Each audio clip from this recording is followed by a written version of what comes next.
And I'm on. Hey, look at that. Smooth as corduroy road. Hi, everybody. I hope everybody's having a good Saturday. Ours started out absolutely beautiful. Sun shining, barely a cloud in the sky. It is cold.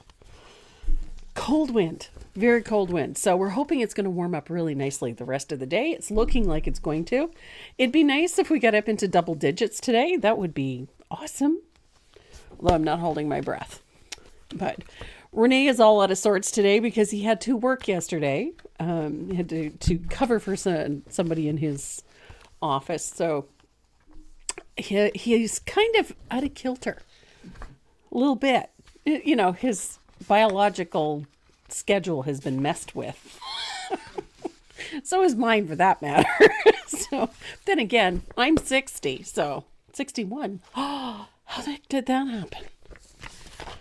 I just like, well, you know, you get up some days and you feel like, oh my goodness, you know, I feel like I'm 35. And then I try to do everything like I'm 35. And then by 4 o'clock in the afternoon, I feel like I'm 65 because I'm an idiot. What was it? Can't act my age. I've never been this age before. Exactly. Yeah. What's the other one? Yeah. I look like I'm 50, act like I'm 30, or think like I'm 30 and act like I'm 10. That's me some days. And my brain's wondering how the body's still alive. Yeah. It's like, how the heck did that happen?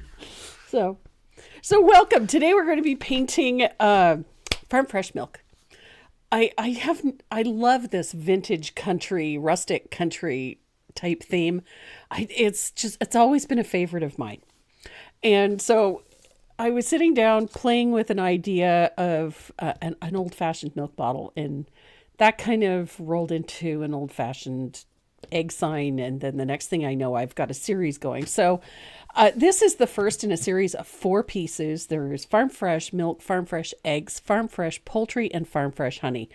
And I think they're a really fun series. The nifty thing about them is the color palette has been adapted so that you could use either a dark blue or a dark red for the background. So either one is going to work. So if red doesn't work for your decor, then switch it over to a dark blue. You can absolutely use a Prussian blue, or you can use a deep midnight blue, which is what I used. I love that color. It has a nice little gray undertone, so it works really well. And it just... all of the colors in this color palette really function well for either a red or blue background. So if one doesn't work for you, try the other. It's not a difficult piece to paint. There's lots of little steps, but I think you're really going to enjoy this one. I love that distressed look. There's just something comforting about it. I've been a long-time fan of vintage signage and old style advertising. I've done a lot of it over the years because I just love the look of it. And I wanted something with a bit more color and a bit more vibrancy, but still kind of keep that rustic country look. So this is the result. I love the simple 5-petal flower. They're very easy to paint. We're going to show you how to do that. And then we're going to talk about finishing as well, and how you can throw in a few little interesting little details just to keep things looking authentic. I worked these up on an 8x10. They can be done either on the 8x10 postage stamp if you like that surface. You can do them on an 8x10 canvas, or you can do them on an 8x10 panel. I'm using a hardboard panel. And the reason I like the hardboard panels is that you can use them and put them into frames. You can put a hanger on them. You can drill a hole in them and hang them up with wire. There's so many other options for it. So the 8x10 is pretty standard. You can find that size almost anywhere, which I really like. So that's my reasoning behind using this particular size. And then having them all the same size really works for me. So 8x10. So whatever you have on hand. It could even be a heavy duty watercolor paper, artboard, an MDF panel, whatever you've got, it'll work. So that is our project for today. But before we get into it, I do have giveaways this week. I always have a giveaway. I like that. So this time around, I'm actually going to give away the kit for the Farm Fresh honey. So we have 3 of those to give away. That includes the stencil, the full color printed pattern, and the MDF or the hardboard surface that I use, the 8x10 panel. So 3 of you are going to win one of those. And of course, that's not all we put in it. We throw in a few other little goodies as well. And one of those little goodies happens to be a Tombow mechanical pencil, a couple of other little fun things, and a couple of Dynasty brushes. So you're going to get quite a nice little giveaway this week.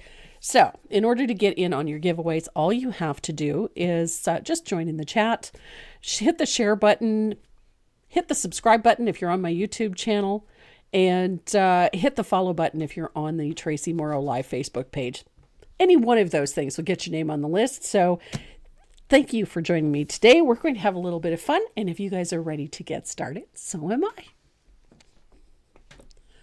And let's see if I switched that as smoothly as I think I did. There we go. Look at that. Nice and smooth. So the piece that we're working on today is this one. This is Farm Fresh Milk. I really like this piece. I love the color palette. I like the age of it, how distressed it is. It's just a fun piece. So although it doesn't look it on camera because of all the bright lights, it's actually quite a bit darker in person. So it's heavily smoked and aged at the edges. It's quite heavily distressed. And then we have all of these bright, pretty flowers and the milk bottles, a little bit of lettering, nothing too taxing, to be honest. Just a whole bunch of little things that are going to come together to make this piece. So this is what we're going to do to get started. I have my base color on here. I'm using a little bit of Country Red. Tends to be my go-to red. I just love the color.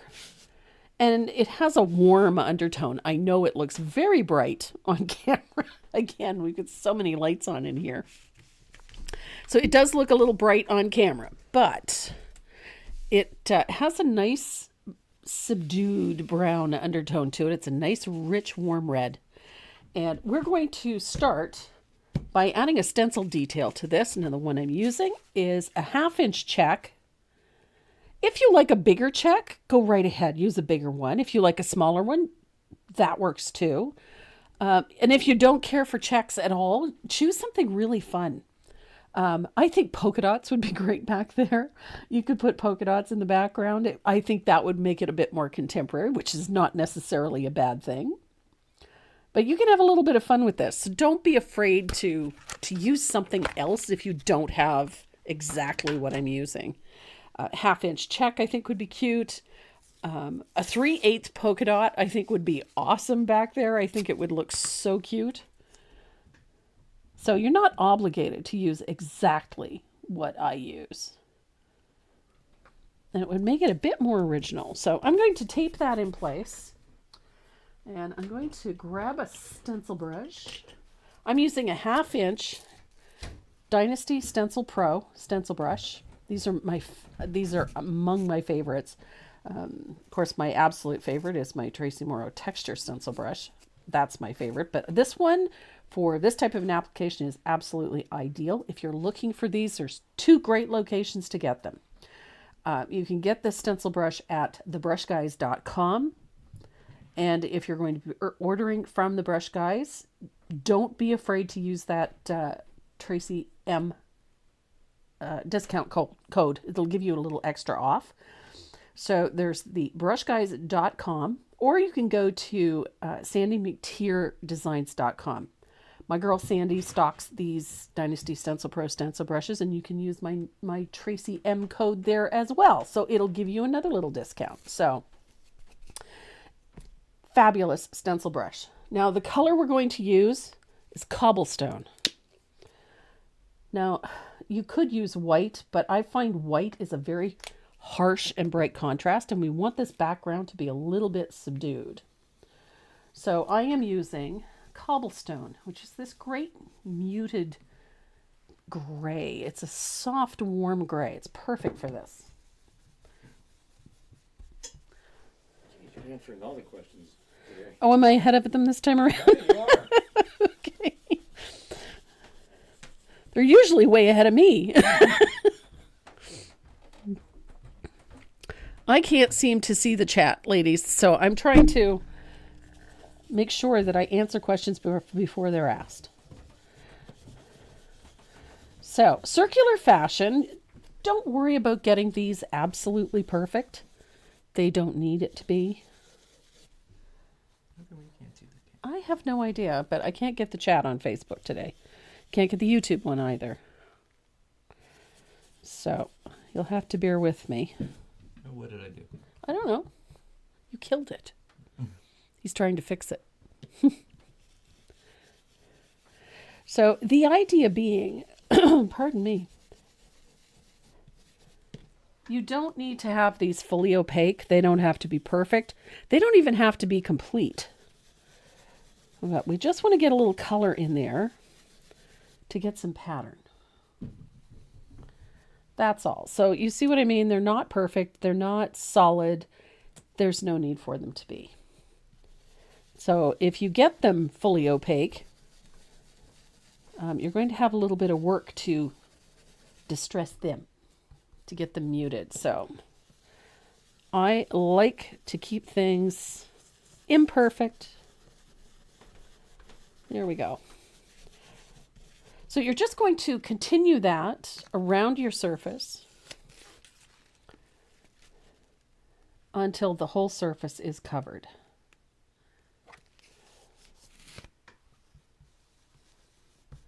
And I do like the tape just to hold things in place.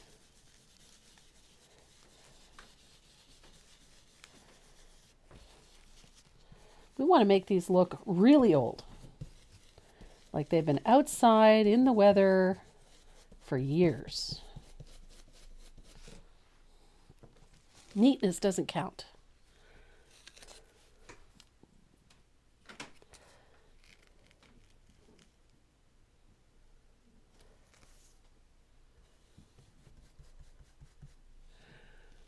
No luck? Usually it's just a tap. It's not even showing up there. No, it's not even showing up there, so. Hang on. Oh, it should be.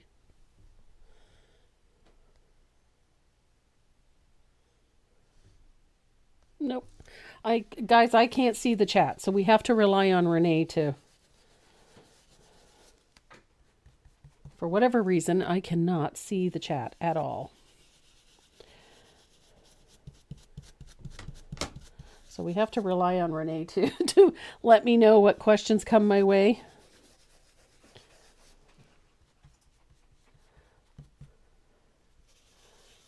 Usually will allow me to see you guys, but not today for some reason. So I can't even say hello because I have no idea who's here. I know Linda Safranco is here. And Karen Jones will be here. And if there's coffee, Deb will be here.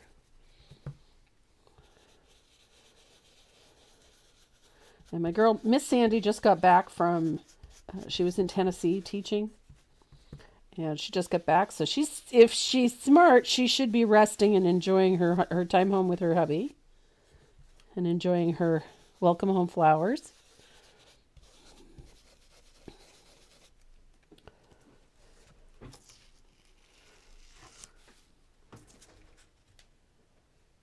So I'm almost finished with this as far as this background goes. Almost.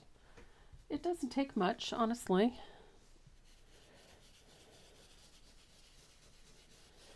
Et voila. I like having these fairly heavily distressed because it's less work to do on the other end if they're not perfect. Otherwise, you're going to be sanding from now until next Christmas, trying to get them worn and thin and less obvious. I'm a firm believer that a background is what sets the tone for whatever you're painting. Sometimes that tone is having a flat single color. Other times it's either a stenciled pattern or just a mottled color in the background with a little bit of movement, soft change in color tones and whatnot. And other times you need something with considerable pattern and considerable movement. In a case like this, most of us attribute that checkerboard, that simple checkerboard pattern, to a rustic and vintage era when it comes to, you know, sort of that Purina check, if you will. And so that's what we attribute it to, is sort of this rustic farmhouse country look. And so the check works very well for that, but it doesn't have to be a check. Having that sort of distressed, warm look with a country theme with a more contemporary pattern back there would just simply modernize it and give it more of a modern farmhouse feel or country feel just by changing it up. So I think, to me, that having that pattern back there makes the surface more interesting and brings the design all together. So there we go. We've got nice little checkboard. It's not in your face. I know that when you look at these two, there's a considerable difference between going from this to this. But we are going to get here using this. Hard to imagine, but we're going to. So I'm going to grab my sanding sponge. We're going to sand this vertically. I'm a firm believer that you have to sand it in one direction and one direction only. So choose one. If you're going to go horizontally, then do the whole thing horizontally. If you're going to do it vertically, do the whole thing vertically. It just gives nice movement or pattern and just makes things look a bit more natural, believe it or not. So I'm using a medium fine sanding sponge, or disc in this case. And I'm sanding rather aggressively. So in some places I'm going to wear right through this. And that's what I want. I want to soften and distress these squares quite a bit. And that's why I said don't worry about getting them perfect, because we're going to wear them out anyhow. So, and as I said, I'm doing this quite aggressively, so don't be shy about sanding this. And if you're working on a wood surface, do the same thing to the corners and the edges. Sand right through the paint. Expose some of the wood at the edge. Don't be shy. Now this is a pretty simple method of distressing, just using sanding. I like it because the end result tends to be a little softer and not as harsh. I've never been a huge fan of the really coarse distressing method. It's a little much for me. So I'm going to take cloth and wipe off the dust.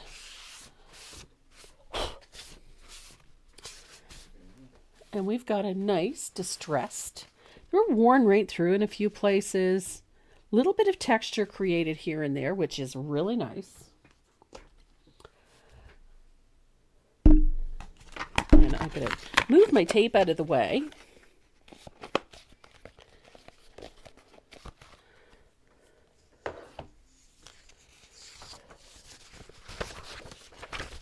Good grief.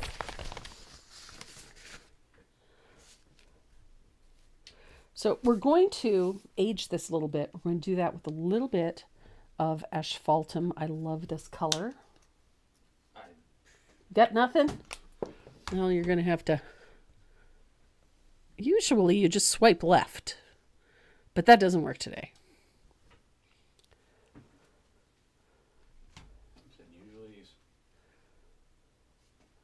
YouTube is always on the right, and the Facebook feed is always on the left, and I'm not getting either one today, so I don't know. And for some reason, it just reflected. I don't know.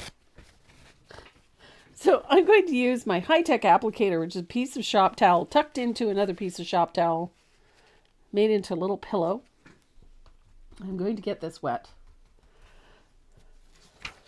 I'm going to take my paper off of the back of this because it's getting in my way.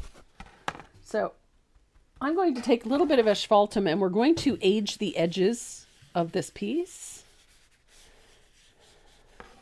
just by rubbing a little bit of asphaltum in.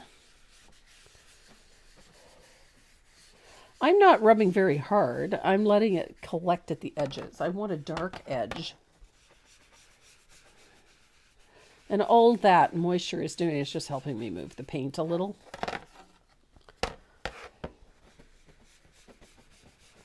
Just like that.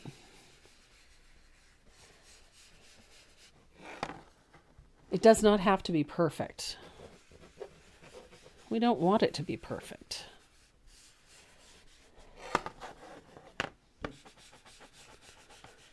It'll be so much easier once that monitor shows up. Yeah. Hopefully. Well, I can plug it in here, set it up right in front of you, Yeah. and I can literally pop the chat out from both screens and put them right in front of Oh, nice. Renee bought me a new toy.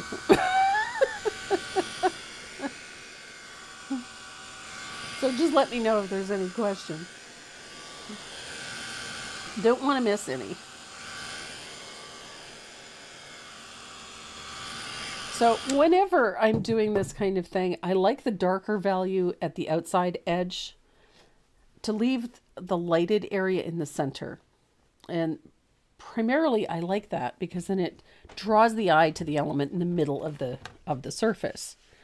So I like to go around a couple of times just to get it nice and dark because I like it dark. Some of you might not, and that's okay. You can do it.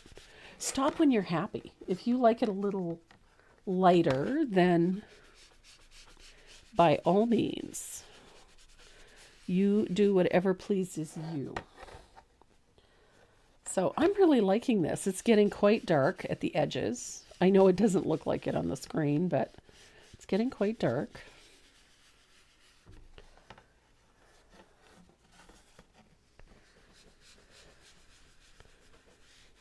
There we go. So I'm going to dry that. I think I'm happy with that. I'm going to dry that. And then once it's dry, I'm going to put a wash of thinned asphaltum over the whole surface. Just so that it tones everything. It's not to darken it so much as it is to tone it.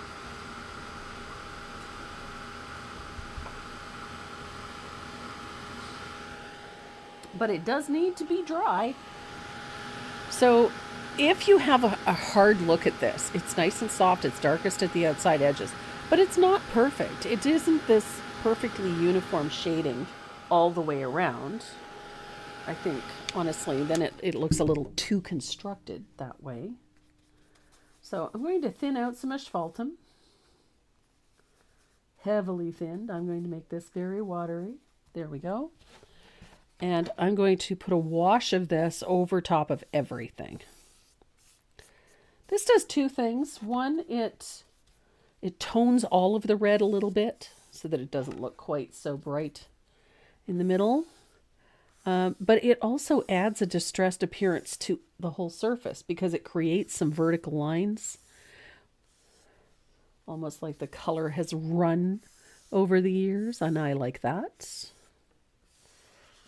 And I do this in long vertical strokes. Remember, we sanded it in long vertical strokes, and so that's what we're doing that with. So, once we have that dried, we're going to add one more little element to the edges because we can, and I like it. We're going to use a little bit of thin lamp black around the outside edge. The nice part is you can do this now or you can do it towards the end. Either one will be fine. I don't understand why I can't see the chat.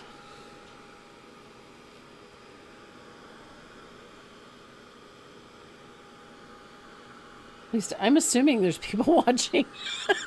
Every once in a while, I see the little gingerbread, so I know somebody's watching.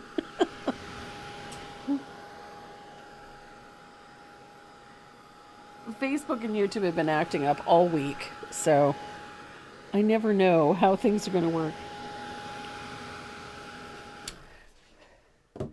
So, as I said, you can do this towards the end of your piece, or you can do it now. Either one is going to work just fine.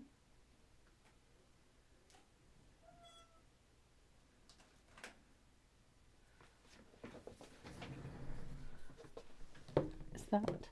There it is. I was looking for the black. Couldn't find it.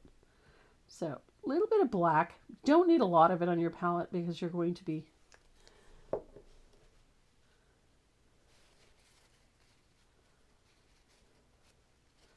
And Renee had to step out, so I'm really at a loss. I can't see anything. I can see what I'm doing. That's all I can see. So I'm using that same high-tech applicator with just a little bit of lamp black. And I'm going to focus that in the corners. I like a little bit in the corners. Like so. A little bit here and there at the edges. It doesn't have to be a lot. It just adds a little depth.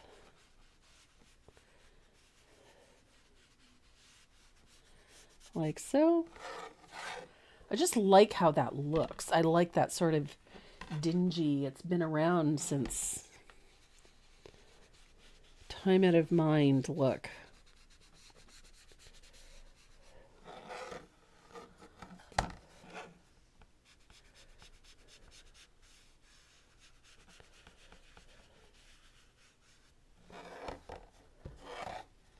So a little bit, doesn't have to be a lot.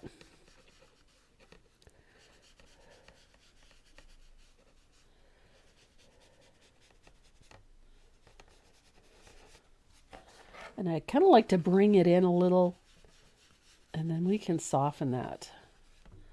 There we go. Ooh, I like that. So there is that aged effect at the outside edges.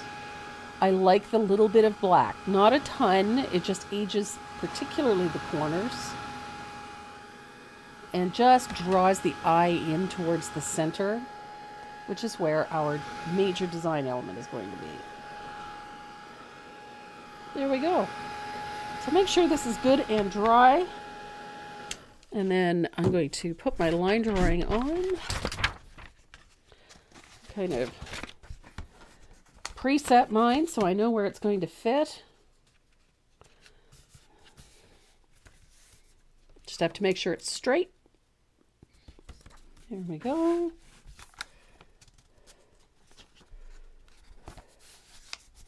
I do love my country stuff. And make sure my line drawing is straight. I've not been gifted with that today. There we go.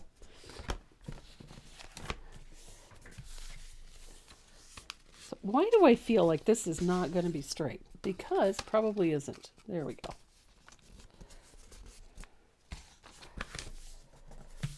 There. Much better. And I'm going to use a little bit of white graphite. I'm going to lay that in. And because I don't want this to move, had I been thinking, when it comes to these things, I prefer to show you how I prep it. So I'm going to just tape this in place so that it doesn't shift while I'm doing this. There's nothing worse than having something slide sideways while you're trying to trace it. So this is not a realistic milk bottle.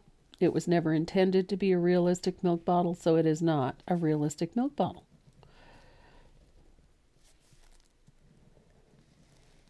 But we are going to give it a few little features just to lend it a little more realism.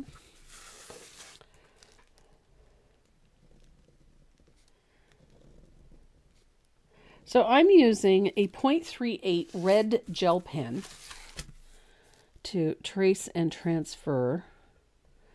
I like using the red because then I can see where I have been so that I don't miss anything. It does help with that.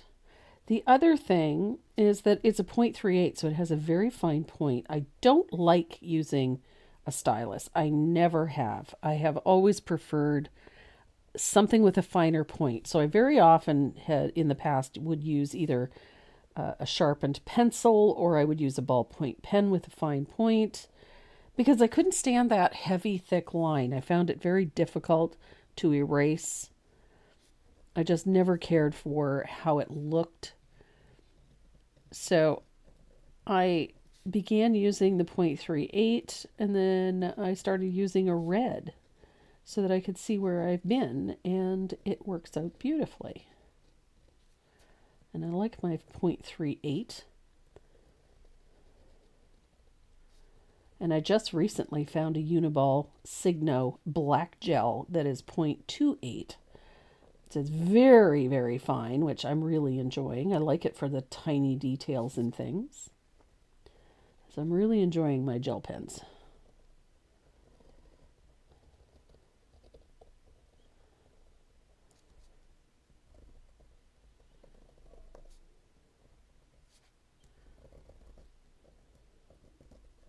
There we go. Now, having that fine point also means that you've got a finer line drawing, so your details are clear. Anything that you trace has a nice clear outline, but it's a little finer, so it's easier for you to remove when it's time to remove it. And it's less graphite on the surface, so you have fewer issues with the paint not sticking or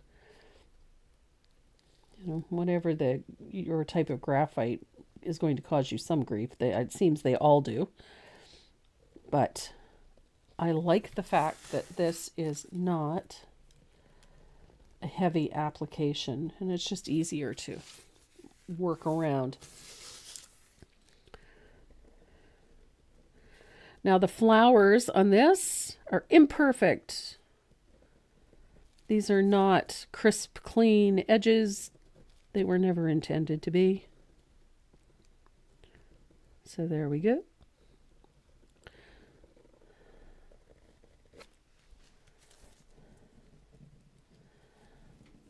So we've got a full stock of surfaces and a full stock of line drawings in, or not line drawings, stencils in. I've got line drawings on the brain today. So if you're looking for a particular stencil, I added a new stencil. I know you're going to be shocked. It's a cancellation stamp. Nice big one, which I'm really happy about. I'm very tickled that I got a new one. So we have that up on the website. We got a big shipment of these 8x10 panels. Got a big bunch of those in. And we've also got oodles of bumblebees, oodles of butterflies, and our postage stamp plaques. We got lots of stuff in. So we're fully stocked. And we've got a new newsletter going out on Monday. It will have a nifty little coupon code in there, some new free printables that you can be able to watch for. So if you're part of my newsletter, that's where your coupon code is going to be from now on. So if you aren't subscribed to my website, if you're not subscribed to my newsletter, you can do it. It's right on the front page of the website. You just scroll to the bottom of the page. You'll be able to click on the subscribe button, put in your email address and subscribe. And that's, we send some free stuff out. We send coupon codes, special coupon codes. We send out information and advance news on new patterns, new designs, etc. And of course, some giveaway opportunities get tucked in there too. So we've got a bunch of fun stuff. And you're not going to get lambasted with one every day. We send one out once a week, usually on the Monday. Just something new I'm trying. Got a nifty new widget for my website, so I thought I'd try it out. And just so we can keep in touch, and at the same time let you know when we make changes to the website, because I'm constantly doing that. And with the intent of making things easier for everybody. So I think I have everything traced. Well, maybe not everything. There we go. So I'm just going to do a quick check. Yeah, I did. I had to double check, make sure I put the graphite the right side down, because, I've done that. Oh, I am not finished. I missed one. Double check everything. Even if you think you've done it all. No, I'm telling you. There we are. And I think I've done it. Okay. Leaves are all in place. Flowers are all there. Bumblebees are there. Letterings are all there. Yeah, we're good. So we have our line drawing in place, and we're ready to get started on the fun stuff. I like the fun stuff.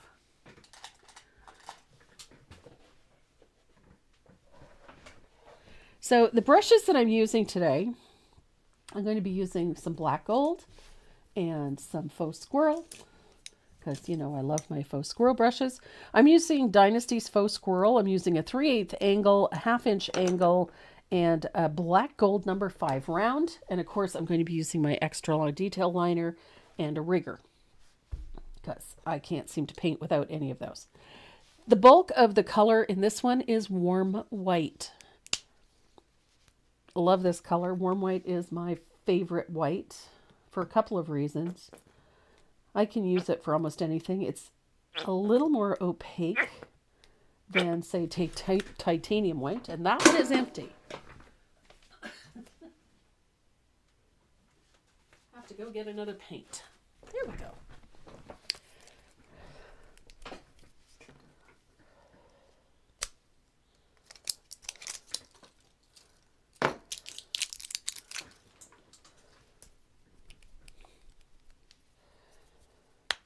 So, warm white. Now, I'm going to use a fair amount of it on this piece, because we're going to use white to cover up all that red.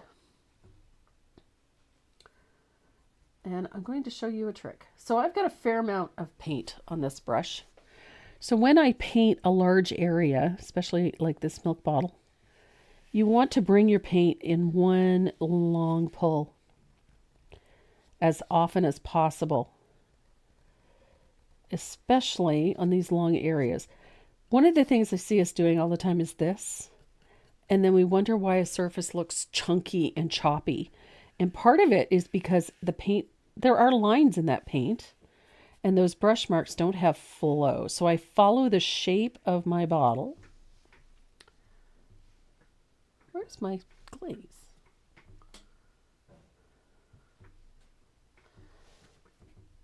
So if I follow the shape of the bottle, I get a much nicer finish in the end. And I try to pull it in long vertical strokes as much as possible.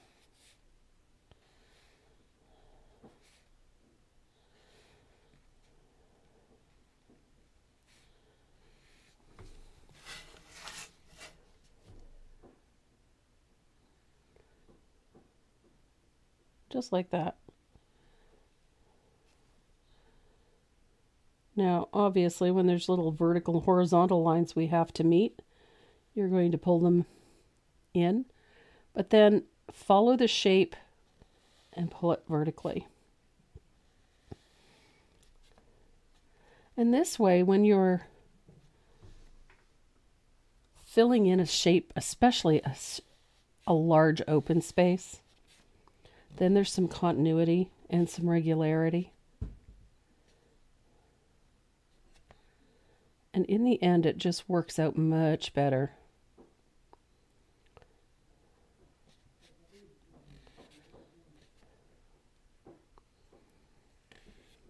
Don't know if Renee's watching. Oh, there he is.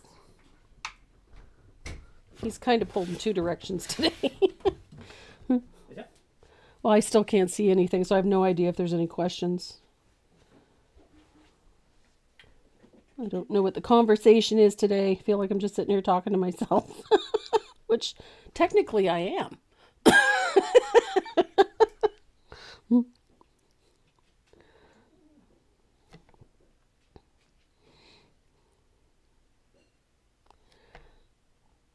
So, Any idea when Deco Earth will be available in stores?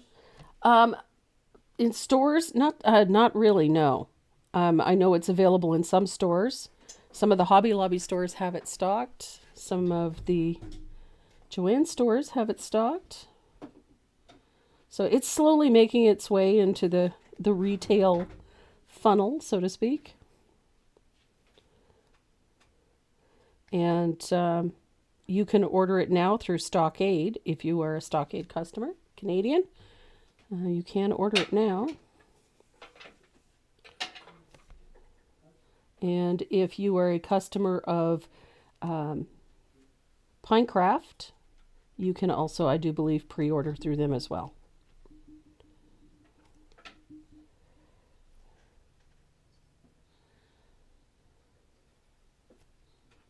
So I'm just filling in all these little spots around the lettering.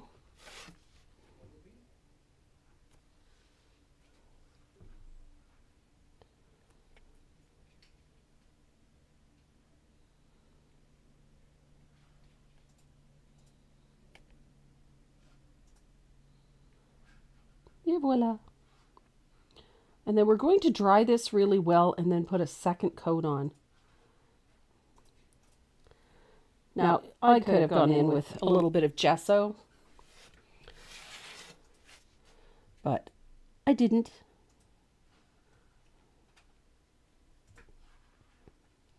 There we go. I figured out how to hot swap microphones. Hot swap microphones. Yeah. Okay. That means I can add a microphone at any time. Oh, cool. We only have 2 microphones. I know. But mine wasn't plugged in, so. Oh, okay. Well, Ooh. good to know. Ah, crap. What? Maybe hot swapping wasn't good. Did you lose my mic? No, I lost the camera. Oh.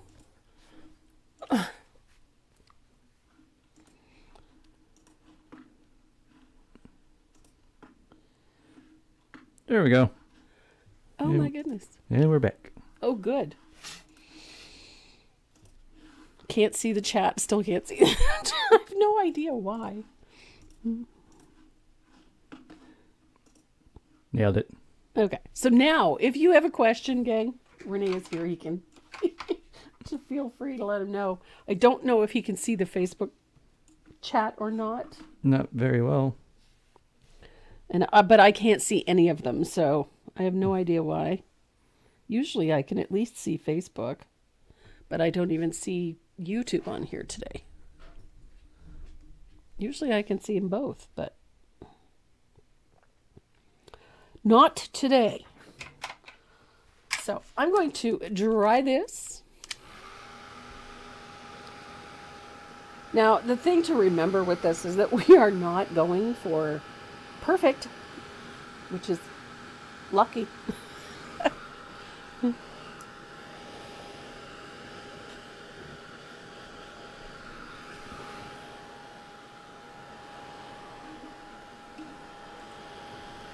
So I'm going to dry that real quick, and then we're going to quickly give it one more coat. One more coat should do it. It looks pretty good.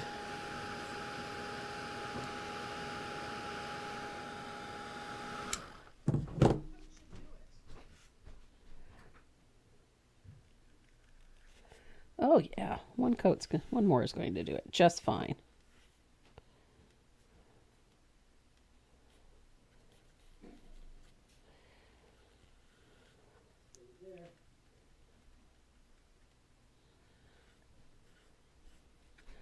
As I said, this doesn't need to be perfect for a couple of reasons. It's distressed, it's rustic. But we've also got 3 other colors going over top of all of this white, so I'm not too concerned with whether or not it is absolutely perfectly opaque. As long as it's fairly uniform, I'm happy.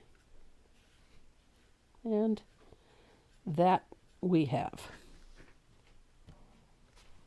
Well, I think Sheila Landry has to take off. Yeah, she says, okie dokie later, Gators. She's going to go off and enjoy. She lives close to a beach, so she's probably going to go off and enjoy a little bit of sunshine and fresh air. Temperature will decide.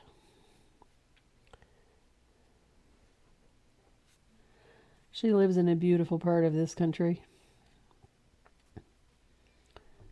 You went from 1% milk to 2% milk.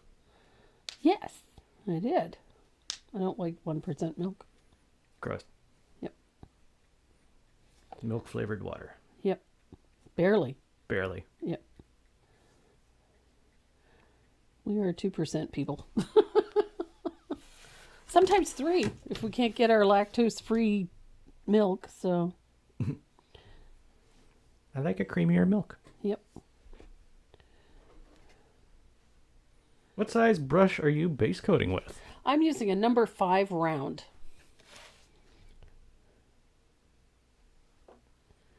And I like this one because it's just big enough for this surface. And because of the point, I can get into some of the smaller areas quite neatly.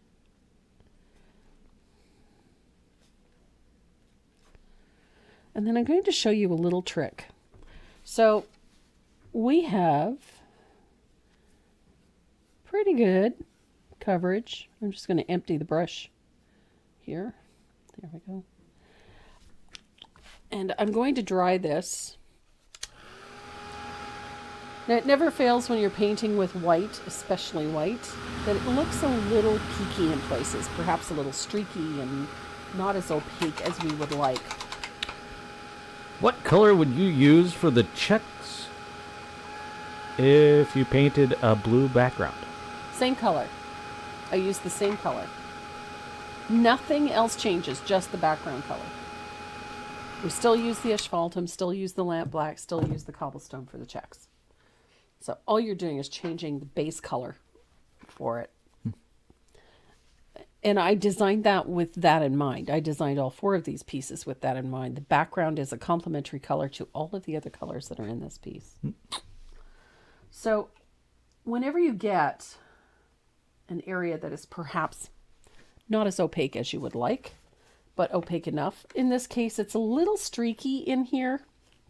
I know it's hard to see it on camera, but because we're going to be painting some other things over top of this, you're reluctant to just slap some on. But I take that thinned base color, which is that warm white, and thin it out heavily. And then I can put a wash of that color over top of everything, including the lettering that I'm going to do. And it alleviates some of that choppiness, cleans it up nicely without making this impossible to see. So I will thin out some of that warm white. So it's not a heavy coat, it's like a wash over top, but it does get rid of a whole bunch of those annoying little streaks. And I can still see where I need to put something else. So I'm going to dry that, and then we're going to start shading our milk bottle.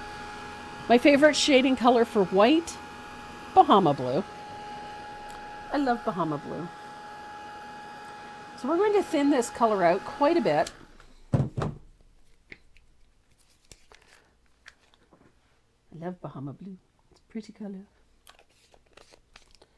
And I'm going to turn my palette around because you can't see the Bahama blue. There we go.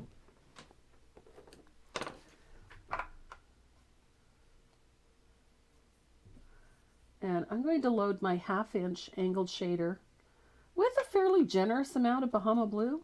And we're going to blend it well to float. And the bulk of our shading is going on the left or the right side of our bottle. We're going to start that float about 1/8 of an inch in from the edge. I want a little thread of the white showing.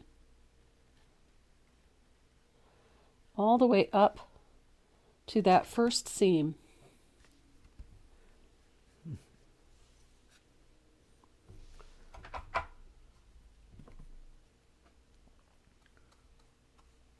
Losing audio. And then little C-shaped float on that top row or top edge of our milk bottle, and then another one on that little ridge in the center. That float's going to come to about the halfway mark. So it's going to go about halfway across the bottle. Just like that. What's the best way to clean your stencils? Hand sanitizer and a stencil brush.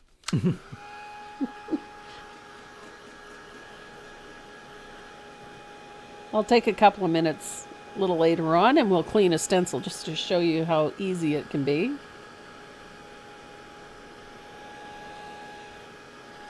So, and then down at the bottom of our milk bottle here, we're going to do the same thing. Underneath that flower, remember, leave that little bit. And then that Bahama blue, you're going to shade underneath and around that flower. Just like that.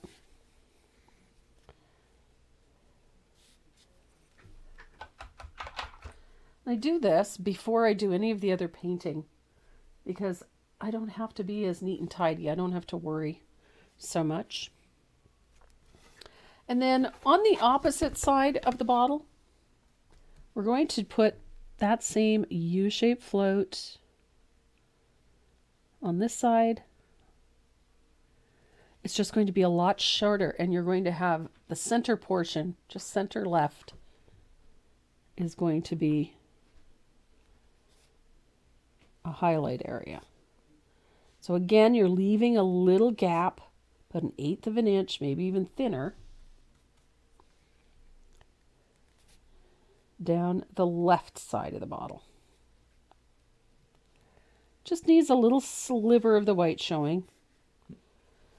Karen Wilson is wondering, or doesn't understand, why you come in with an eighth of an inch with Bahama blue. The reason is that when something is round, curved, the light actually, having that little highlight there actually makes it look a little more round. That's why I say it just has to be a sliver. It doesn't have to be an exact 1/8 of an inch, just a sliver of white. It helps create more of an illusion of a cylinder. And the same with it on the other side. You'll see when I put the float of asphaltum on what it does. So I'm going to put a little float of Bahama blue to the right side of each of those letters. Just like that. Might as well do that shading now and get it done. And then bring that asphaltum all the way across, or not asphaltum, that Bahama blue all the way across the bottom.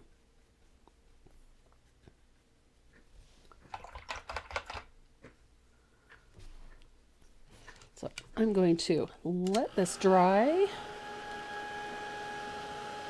And then we're going to float over that with a little bit of asphaltum.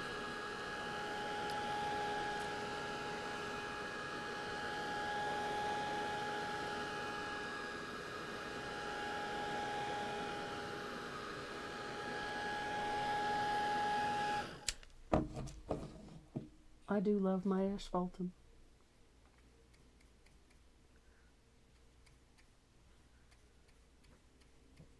So I'm thinning this out quite a bit. You don't want this color full strength. And we're going to put a float of asphaltum right over everything, including that little sliver.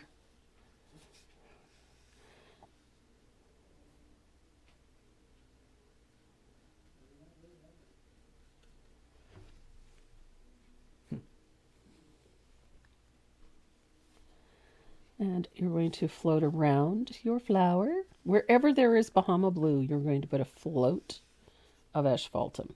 Kind of gives it a very faint green cast. And I'm going to do the same thing on the other side. And this goes over everything, over that little white sliver. That little white area. And then you're going to deepen that shading that I put around the lettering and across the bottom.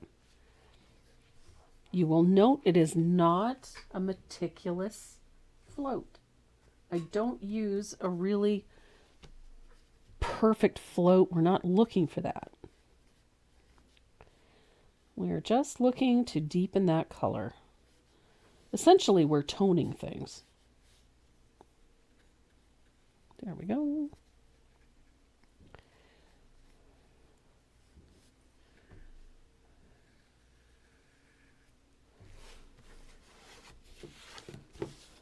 And I'm going to do it again on this side. It's not quite dark enough. Not quite. There we go. Now we're cooking with gas.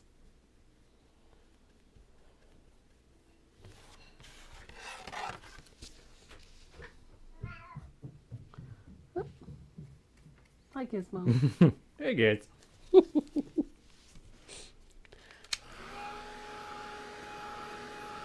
So I'm going to dry this real quick.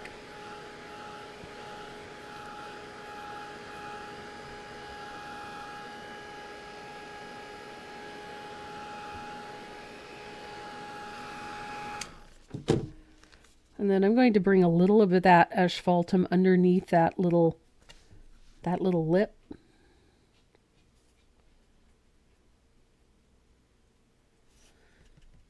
Just putting a little shadow there. I'm going to do the same thing here. I'm going to actually switch to a smaller angle.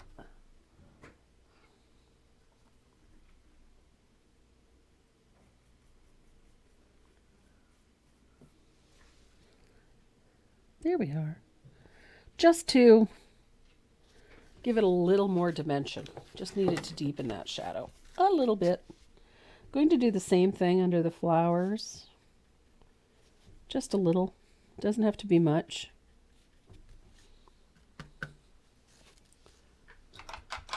So now we have to highlight this bottle. And I'm going to do that with a little bit of warm white. Now, I'm thinning out some of this warm white a little bit. I don't want this to be full strength. So this portion right here, you see that open area, is our highlight area on our bottle. So we have to, again, follow the shape of the bottle. So that white is heavily thinned. Little stroke there, little stroke there. It is not full strength. It's very thinned out. And it's a fairly generous application. I'm not being chintzy with it. I'm going to dry it. And then the next application of white is full strength.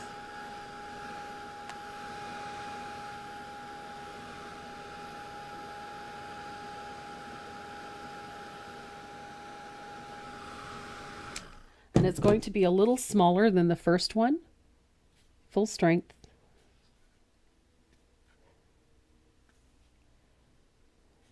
There we go. So it's just a stroke and it follows the shape of the bottle. So it's straight up and down and there's a slight curve to the left and then a straight up and down.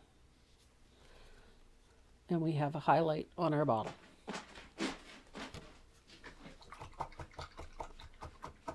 Now you can come back a little later on and intensify that if you want to and if you need to. Just bear in mind what you're seeing on the camera is a little washed out from those lights. So,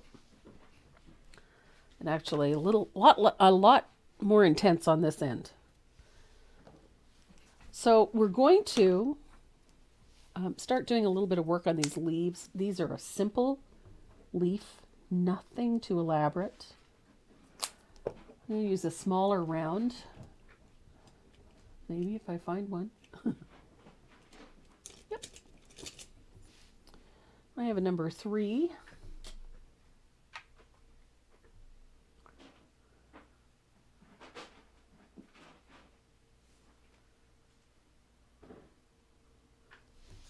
So, antique green is the color of our leaves.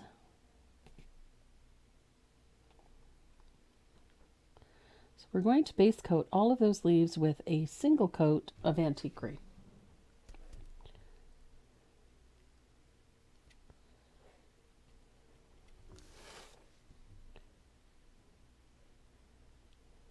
They're quiet today.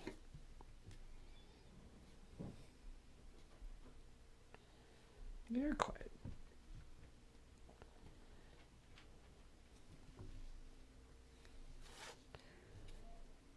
So antique green, it's my go-to green. I have always been a fan of this color.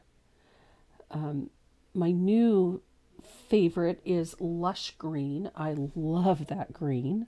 It's very similar in tone to antique green. It's a little bit more opaque, and it leans a little more to the khaki side, which is not a bad thing. I like that too. So if you don't have antique green, then lush green will work just fine. I like the high yellow in the antique green. It works really nicely especially with this red. But it works very well with blue as well. Again, I chose the color palette so that it is complementary. So we have a very nice mixture. Whoops.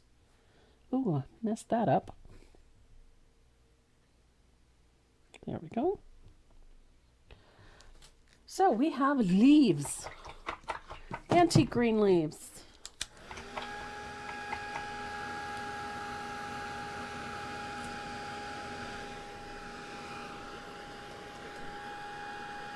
Now, my shading color for these leaves, I don't deviate a lot when it comes to the shading color on these leaves. I'm using either plantation pine or black green. Either one of those greens will work very well. And those are my two first choices when it comes to shading greens in general, but this green in particular. So I've got, I have a little bit of black green on my table. So that's what I'm going to use today to make sure that these leaves are dry.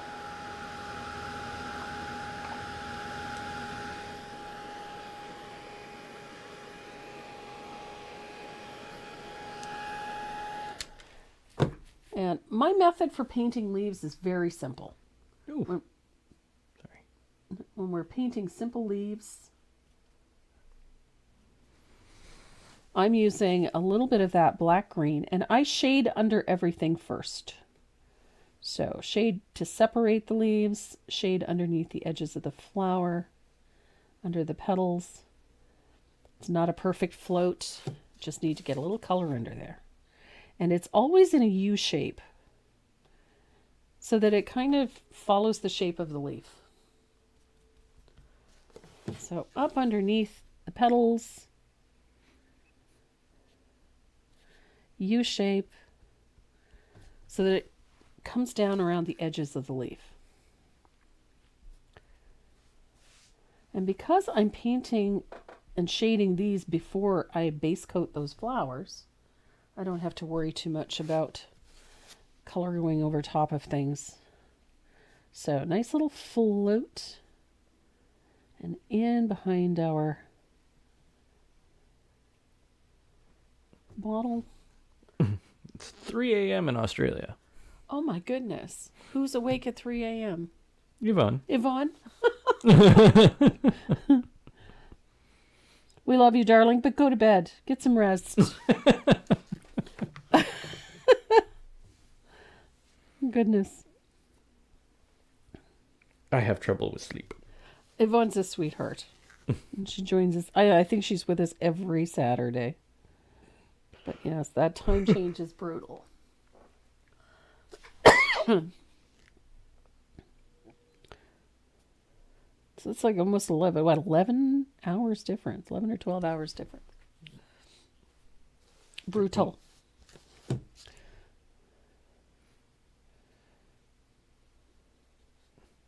I know when we were living overseas at that time, change was rough, especially if you wanted to call your family. It'd be in the middle of the night by the time you could call them.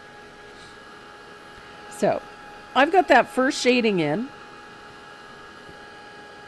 The next one is going to put the center vein in. I just need to make sure this is dry. I'm using a 3/8 angled shader for this. So It's 6 p.m. in Portugal. oh my goodness. Is that Filomena? Yes. Nailed it. Yeah. Her and Pierre.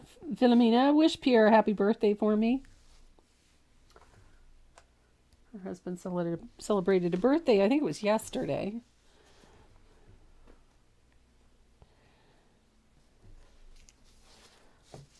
So, nice little float down the center vein.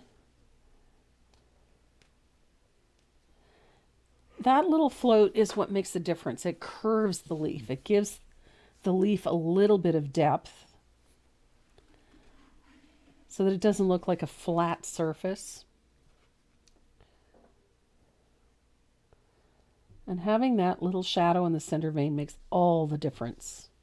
It gives the leaf direction, so you have an idea of where it's bending and how it's bending.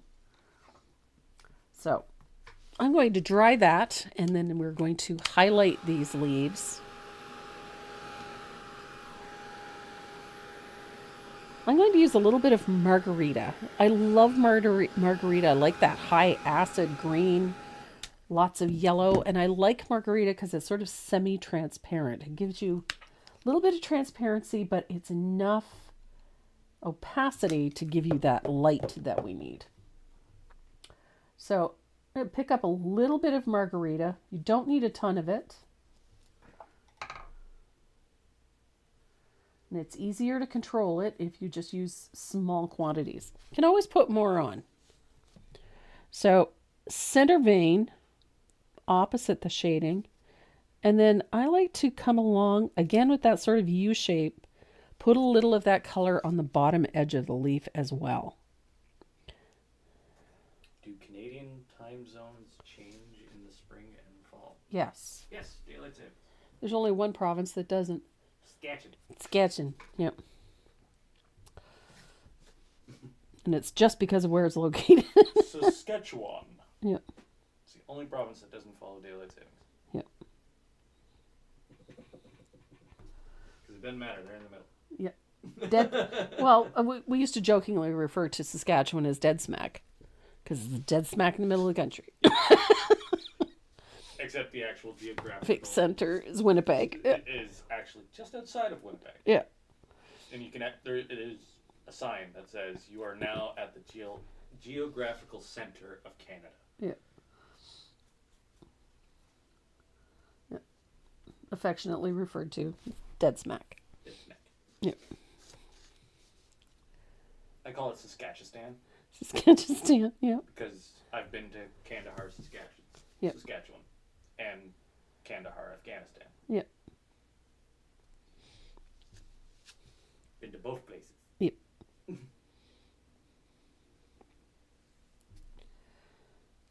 do want to go to hell, though. I've been to hell. You've been to hell? Yep. Yeah. And back. And back. Yep. I have indeed. I have been to hell.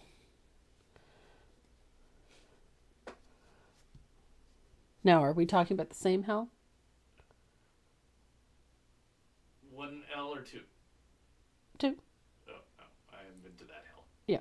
The hell that I've been to is on Grand Cayman. Ah. Wasn't exactly hell in the traditional sense. No. I went to hell with 1 L. With 1 L. Yeah.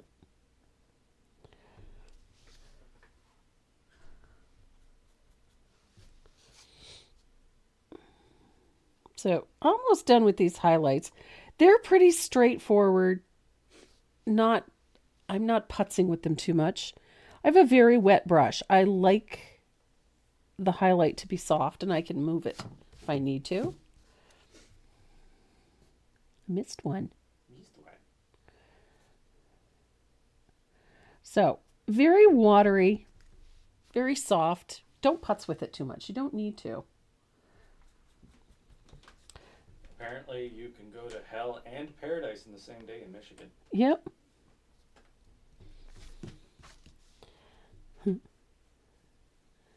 Michigan, I think, is a highly underrated state. Everybody always assumes Michigan is cold and snowy, which it is, depending, especially if you're around the lake area. But it's one of my favorite places I ever visited in Michigan. I was there in the spring, and it was so gorgeous. All the cherry trees were in bloom. It was beautiful. Gorgeous, gorgeous place. And Michigan folk are great. I need some nom. You don't get to nom till I get to nom. Yeah, I'm eating. Okay. So I have a highlight in place. The thing about putting an opaque color over top of all of that green is that it has a tendency to subdue some of the shaded areas. So now is the time that you would pick up a little bit of your shading color, thin it out a little bit, because remember, you're not doing your first shading. And then you can come back in and just deepen, especially those center veins, because they tend to get a little washed out when you put those highlights in. So I like to come back in and redefine them, and you get more contrast. It brings the leaf back to life if it's gotten a little iffy. And then you get those nice, soft, rolled over leaves. Super simple. So I'm going to dry that real quick.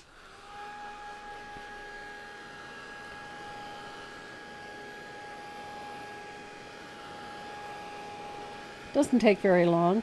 You're working with thin layers and you're working with a fast dry glaze, so it doesn't take very long to get everything dry. And now we're going to tackle those little flowers. I love this little 5-petal flower. It's super simple. I know when you look at the line drawing, you think, ugh, they're really rustic, but I love them. It's an easy way to paint them. You're going to pick up a little bit of warm white, and it's simple stroke work. Nothing too fancy, nothing. You don't have to really think about these too much. So you're going to start at the outer edge of the petal, and you're going to pull a comma stroke back towards the center. And you're going to do the same thing on the other side. So you've got 2 comma strokes, and then you're going to fill that center stroke like that. Super easy. One on the outside, one on the left, and one in the middle. Just pull them straight back towards the center, like so. You're going to have brush marks. That's a good thing. It's okay. Comma stroke, center. Don't worry about getting them absolutely perfect. They don't need to be.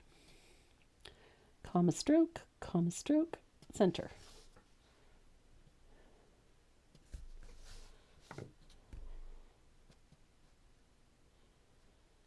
Just like that.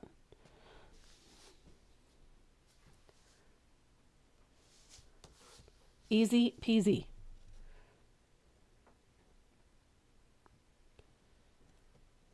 Comma stroke.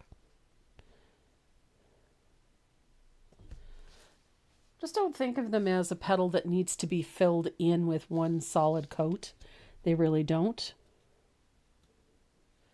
I prefer to have just this simple little 3-stroke method. Doing it this way, the petals stay lighter. They don't look as heavy or as structured. They become more delicate. And it works very, very well. There we go.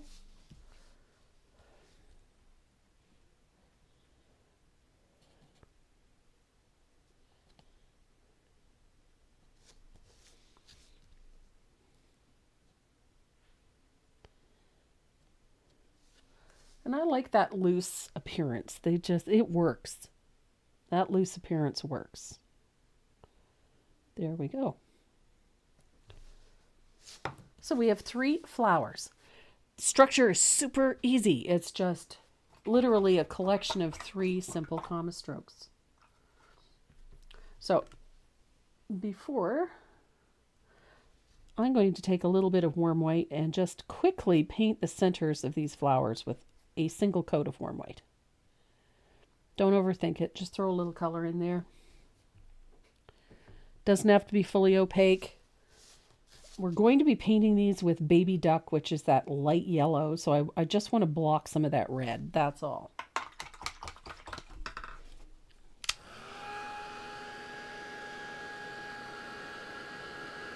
Easy.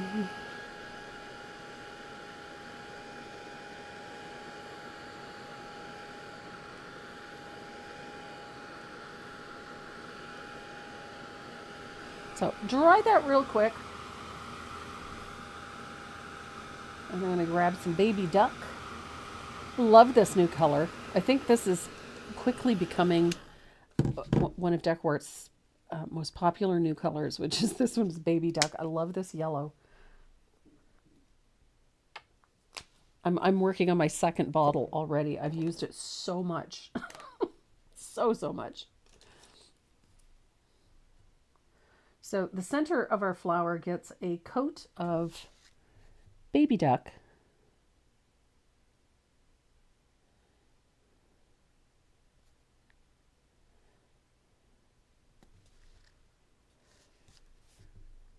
Easy.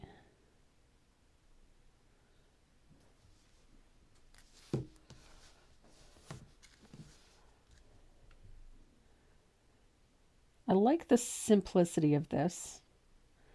If you're wondering, these little 5-petal flowers are just based on a strawberry blossom.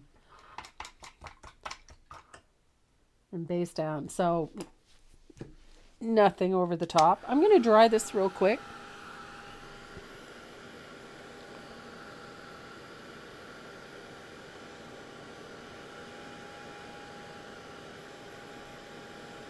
These little flowers are so easy to paint.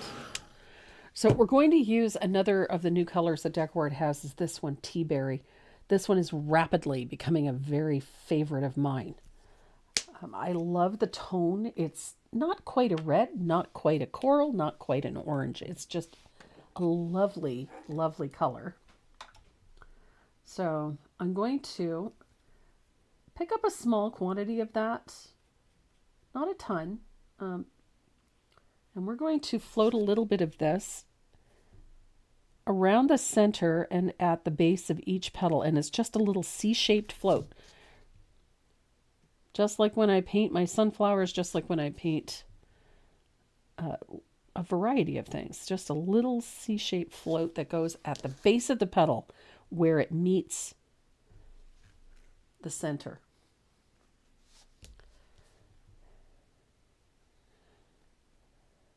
Just like that.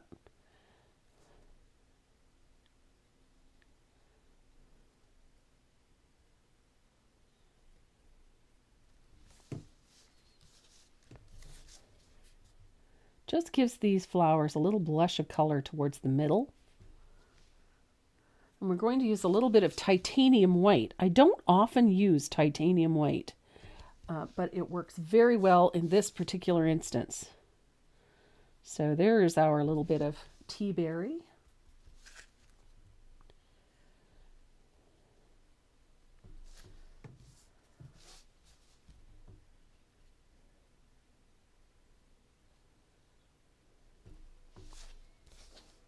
So I'm going to dry that. I'm going to grab my titanium white. I don't often use titanium white. I find titanium white's cold. I don't like cold colors. But every once in a while, I need a brighter white than a warm white.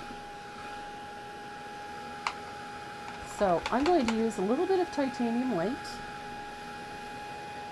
We're going to highlight the edges of the petals with this. So this is where I use that little bit of that titanium white. I like that little highlight at the edge of the petal.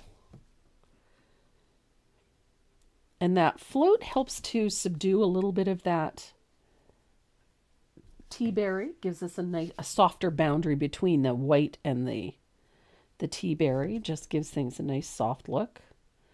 And it's just enough of a highlight at the edge of the petal. It's not super strong, which I like. Also lends the petals a little more opacity, just a little, where we need it, which is out towards the edges. It just helps maintain that translucence in the center of the petal. That appeals to me. There we go.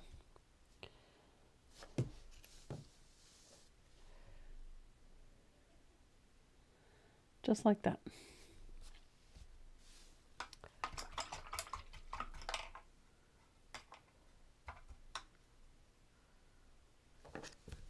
So I'm going to dry this.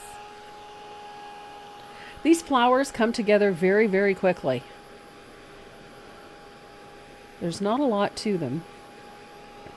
So I'm going to dry this real quick.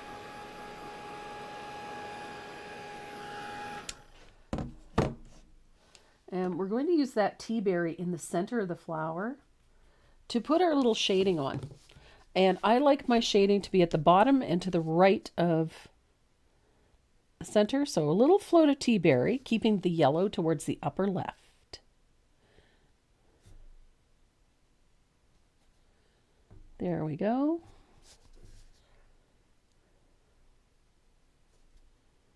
I want the highlight on that center to be more to the upper left. So there we go. And it gives the center of that flower that little lift, that elevation, so it doesn't look like a flat surface. It gives it a little dome look to it. And again, it's a C-shaped float, so we're keeping that circular pattern. So I'm going to dry that.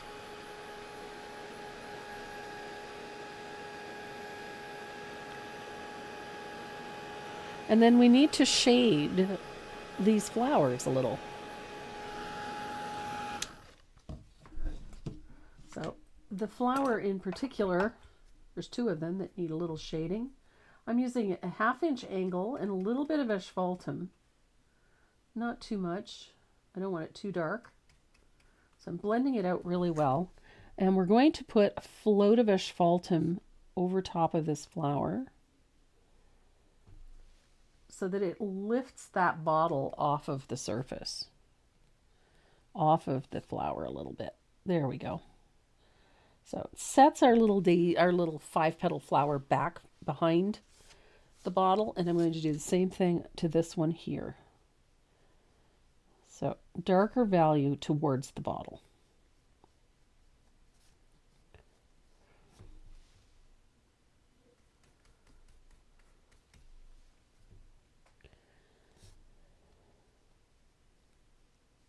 Just like that.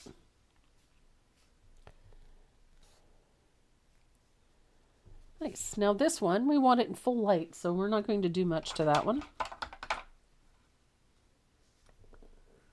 But we are going to add a little texture to our little flowers. We're going to do that with, we need a few dip dots on these ones back here. Keep them light. I'm using a little bit of warm white. Dip dots on this one in the front here. Make sure you come past the edge of that center a little bit. Just keeps the centers looking a little fluffy. So I come back the edges, just a scooch. And I'm going to do the same thing to this one over here. I do this to daisies. I do this to a lot of flowers. It just softens the center nicely.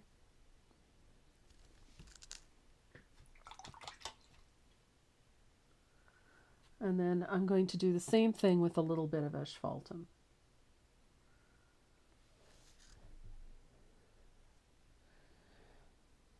Just, again, come past the edge a little bit.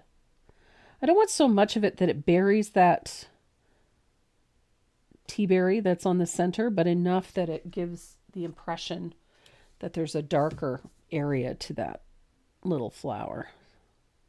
little shaded area. There we go.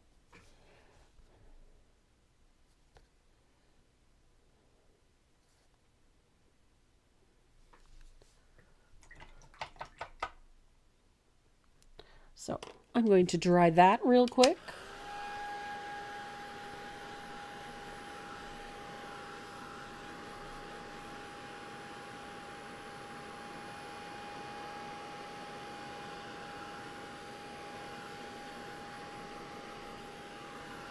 Almost there.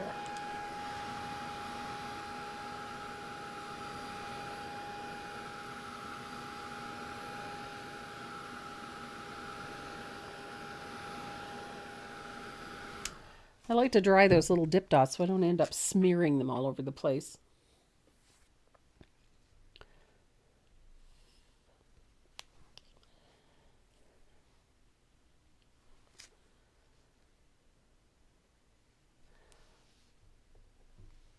So we have, I'm going to grab my 50-knot, 10-knot extra long detail liner. And I'm going to use a little bit of titanium white for this, I think. I'm going to thin this out a little for line work.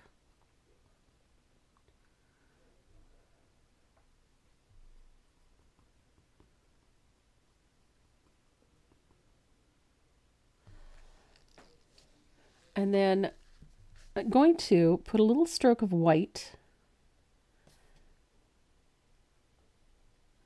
on either side of the petal, and then I'm going to just gently outline the edges of the petals like so. I like that little comma stroke. It kind of gives the petal a pleated look, like it's open a little, and then a soft white outline at the edge like so. It just gives the flower a little softness.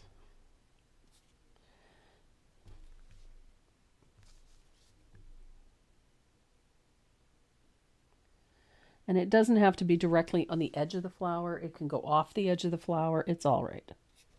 So that little comma stroke, you see how it gives the petal a little bit of lift. And it's nothing extravagant. And then a little soft outline at the edge of the petal. It can just be a couple of little strokes like this. It can be a squiggly line. It doesn't have to be perfect. It doesn't have to be on the flower. It can go off. It's fine.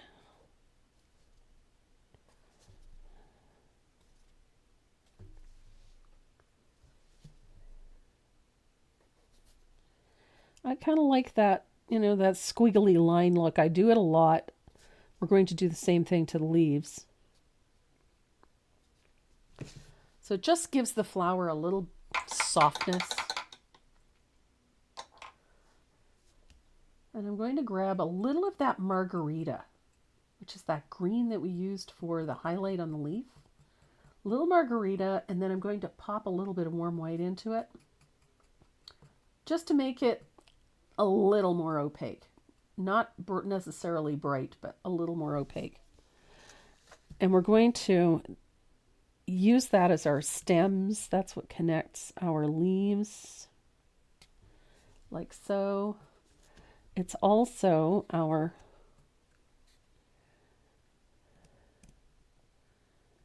those little vines and tendrils that we put in. I do like a vine and a tendril. I'm a fan of a tendril. Just like that. And then you're going to do the same thing we did to the flowers. You're going to use that lighter green and a very fine line. Just add that little soft outline to the leaves.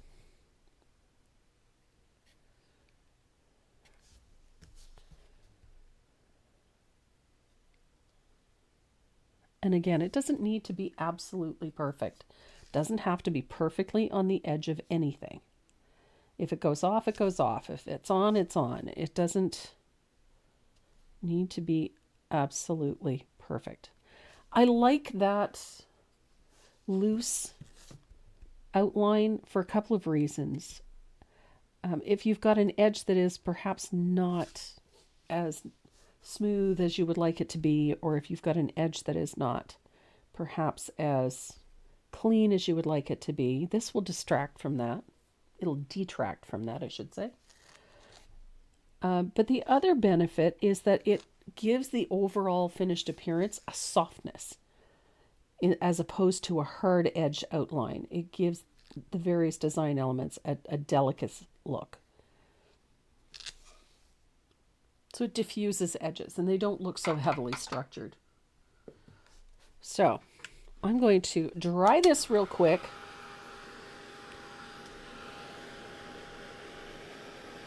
I'm loving it. Loving it. I'm sitting here looking at my milk bottle and I'm thinking it needs to be a little better highlighted. So I'm going to grab some of that titanium white and I'm going to bring in a little of that titanium white for my highlight because I can. I'm the boss of me. Oh, I like that better. It just brightens it a little.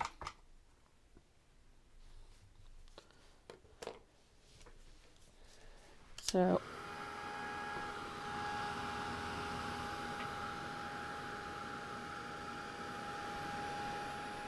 I'm going to dry that real quick. Now, I have a little bumblebee drawn on here. I usually draw them on anyway, but in some of my finished pieces, I used a dimensional bumblebee just because I like them. I just think they add a little bit of fun and a little dimension to things. This is the Farm Fresh Poultry, and I love the little dimensional bee. The process for painting this is exactly the same as the process for painting the small bee. So you can do either or.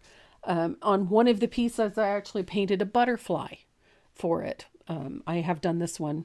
I did a butterfly for this one as well. And I just used the colors in the flowers for the butterfly. So it's a very simple way to customize something. So if you're wondering what the process is for painting the dimensional bees, it's exactly the same as what I'm going to do for this little guy. So because I'm working with yellow and because I'm working on a dark red or a dark blue background, I like to base coat the body of my bee with a little bit of warm white. It just gives you a nice base to work on. And then I'm going to paint the wings the same color, a little bit of warm white. Usually for the wings, it's a couple of coats. But it's a simple fix. So little white wings. Like so. And the body of our bee is a little bit of lamp black.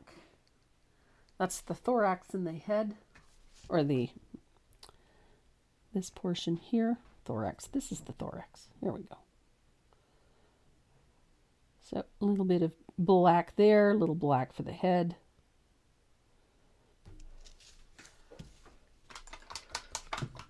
So I'm going to dry that real quick.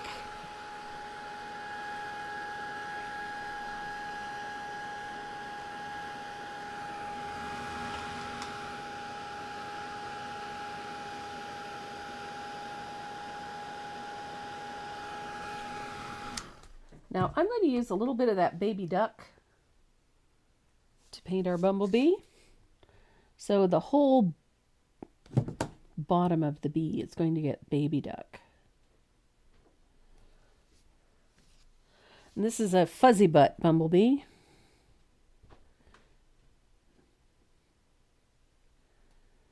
So we want him to have that fuzzy bumblebee butt.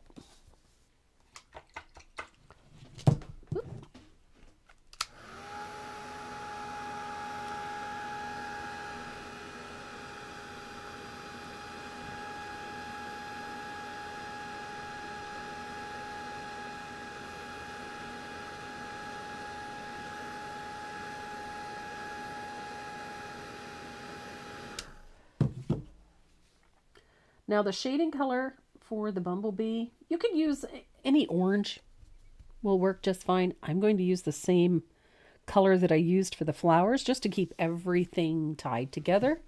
And I'm going to shade the bottom of the bee with a little float of that tea berry. Great color. So I've got a little bit of tea berry on there.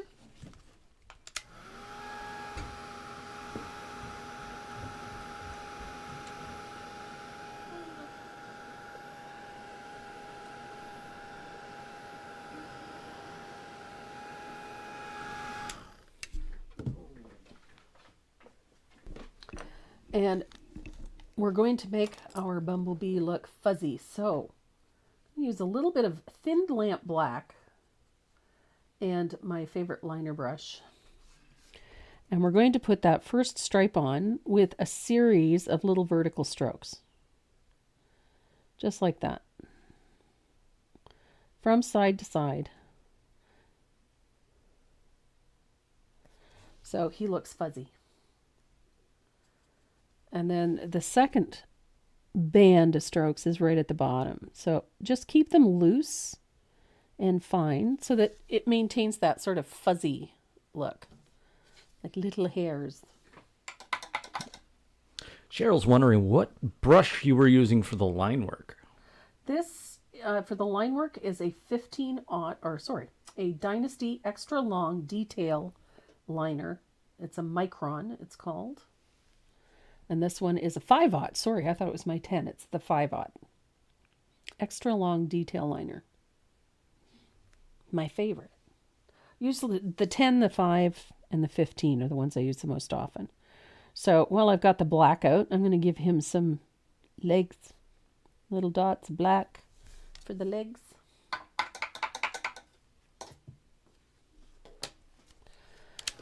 So make sure he's good and dry. I had to give Miss Mays her afternoon yogi. Oh. Her yogi pot. Her yogi pot. She gets hangry. I think it's funny. So we're going to put a little highlight on our bumblebee. I'm using a little bit of thinned warm white and a small angled shader. We're going to put a little float on the left side of our bumblebee with a little bit of warm white. Little curved float just gives him a little bit of height.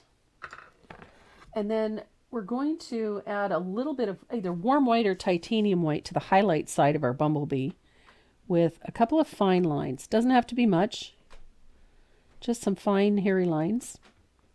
Don't forget to put a little dot of white on those highlighted areas.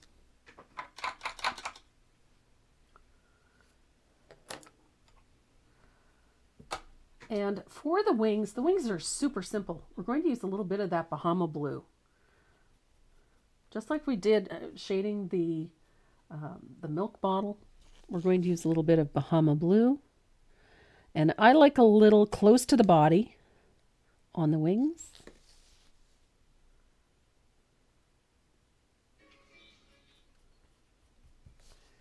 You're going to do that on both sides.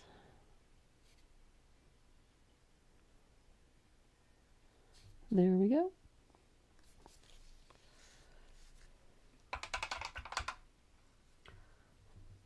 And we're going to dry that.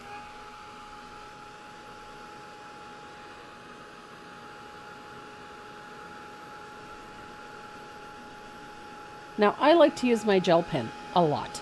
I use my gel pen for a whole bunch of detailing and fun stuff. And I'm going to use my 0.38 black gel pen. I love these Uniball Signos. And on the wings of my bumblebee, I'm going to put a squiggly outline on the edges of the wings. They can stay on the wing, they can go off the wing, it doesn't matter. Just helps detail our little bumblebee a little. And you can use it on the body of the bee as well. Squiggly little outline at the edges of the bee. A few little dip dots to add to the shade side. Just gives the bee a little more dimension. I also like to take this into my flower. I'm going to use just a squiggly outline around the center because I like it. Neatness doesn't count for that. What is the surface? I'm working on a piece of hardboard. It's an 8x10. You can use any 8x10. It can be a canvas, it can be a cradle panel, it can be a postage stamp, or it can be one of these standard 8x10 hardboard panels. I love working on these. We literally have hundreds of them. Yep. I like the surface because you can do so many things with it. It's pretty standard and it's frameable. I've really taken to framing a lot of these pieces. I just like how they look. So they fit in a standard 11 by 14 frame with a mat, and they look great. I have a bunch of them framed this way. Do you sell them? Yeah, we have hundreds of them on the website. Literally hundreds. Nice, inexpensive surface. It preps up really nice. It's a hardboard. It's a 1/16 of an inch. It's a very narrow, thin piece. So they actually frame beautifully. There's a case of those in the back. A case? Yeah, there's 144 of them. There's another 144, I should say. Oh. I think there's At least 300. There's at least 300 of them in here, yeah. So at this point, we've added a few little details with the pen. We've added, painted in our butterfly. We're going to add another little detail to this that I really like. I like to really pop this forward. We're going to do a little bit of shading with some black. And this always scares people. So I'm going to show you a way to make it not so scary. You're going to pick up a little bit of lamp black and load your brush as if to float. And then you're going to pick up a little bit of asphaltum and blend that in. So you have a black, but it's got a nice warm tone to it. So we're going to bring a little of that color in here, right up against that bottle. And then we're going to soften it with a mop. It's just going to make this bottle jump forward a little bit. We're just creating a little bit of contrast. So don't worry about getting it absolutely perfect. It doesn't need to be. And we're just going to soften that with a mop. So it just brings the bottle forward a little. You can do the same thing around the flowers. Don't overthink it. Just tuck a little shadow in there. If you wanted to hang this, what would you use? You can actually get these really cool little triangular hangers that can be glued to the back of the panel.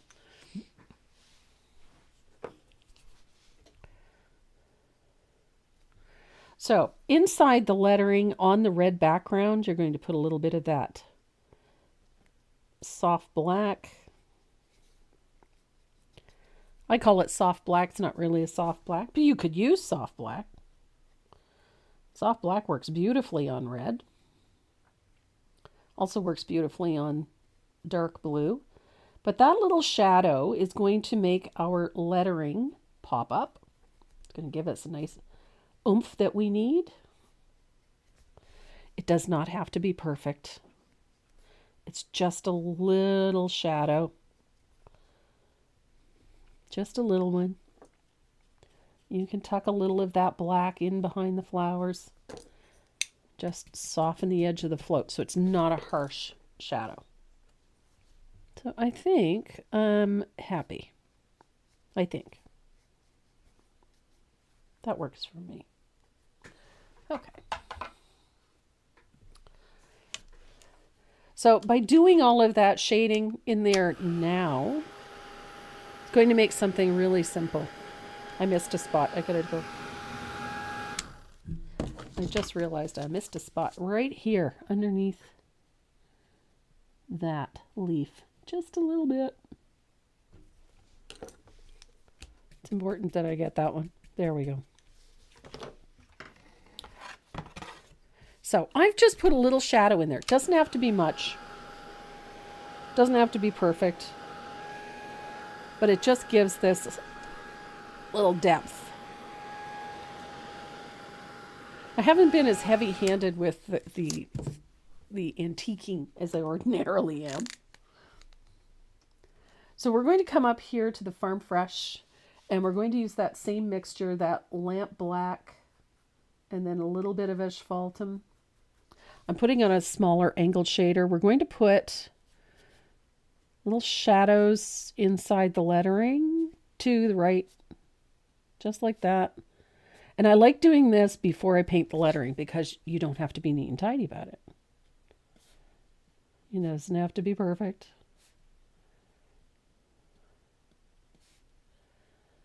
So inside the S, inside the H, down the side of the H. I like that I don't have to be too concerned with how smooth or how perfect it is because I'm going to paint over most of this anyway. So, look at that. There we go.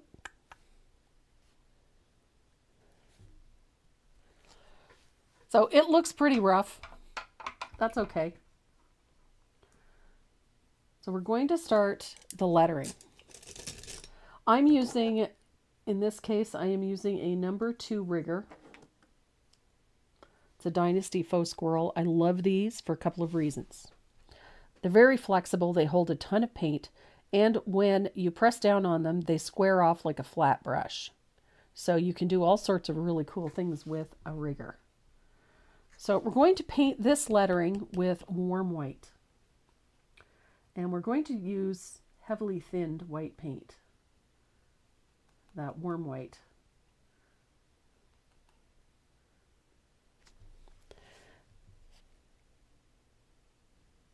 So when you press down on that number 2 and pull it down to the bottom of the lettering, it opens up really nicely and forms a nice shape. You're going to do the same thing to each of the segments on this brush or on this letter. So there's our F. It's like block lettering. It's super simple. And this brush will open up to fill up to 1/4 of an inch wide. So it makes painting this type of lettering easy.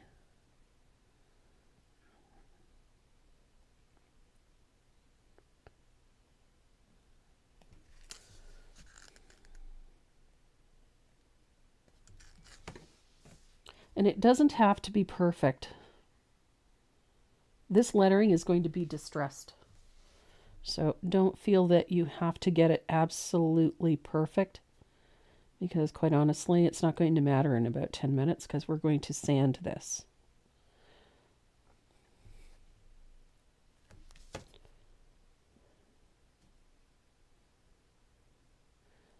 As long as this lettering is straight and level,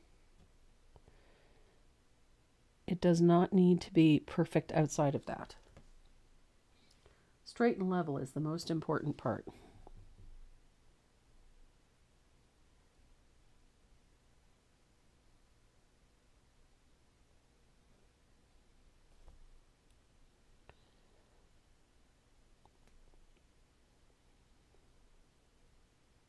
Easy peasy.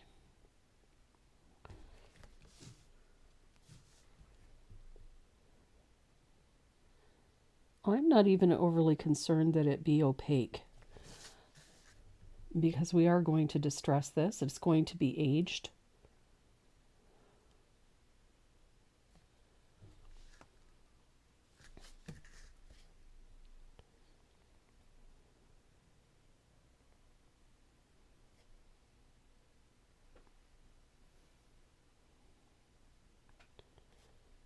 And what makes this easier to do is having that paint the right consistency. I like to use a little bit of Joe Sonia's Fast Dry mixed in with my paint.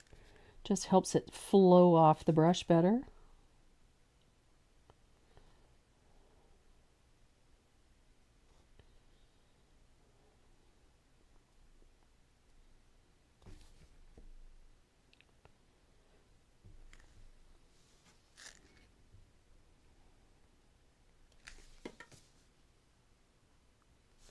It does make things a lot easier when the paint moves off of the brush.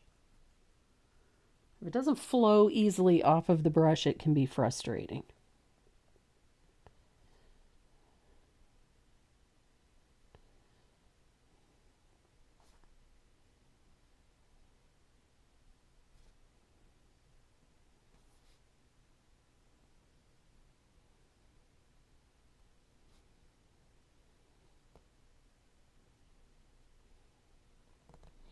For some reason, I can't get my brush to open up the way I want it to, but it's okay.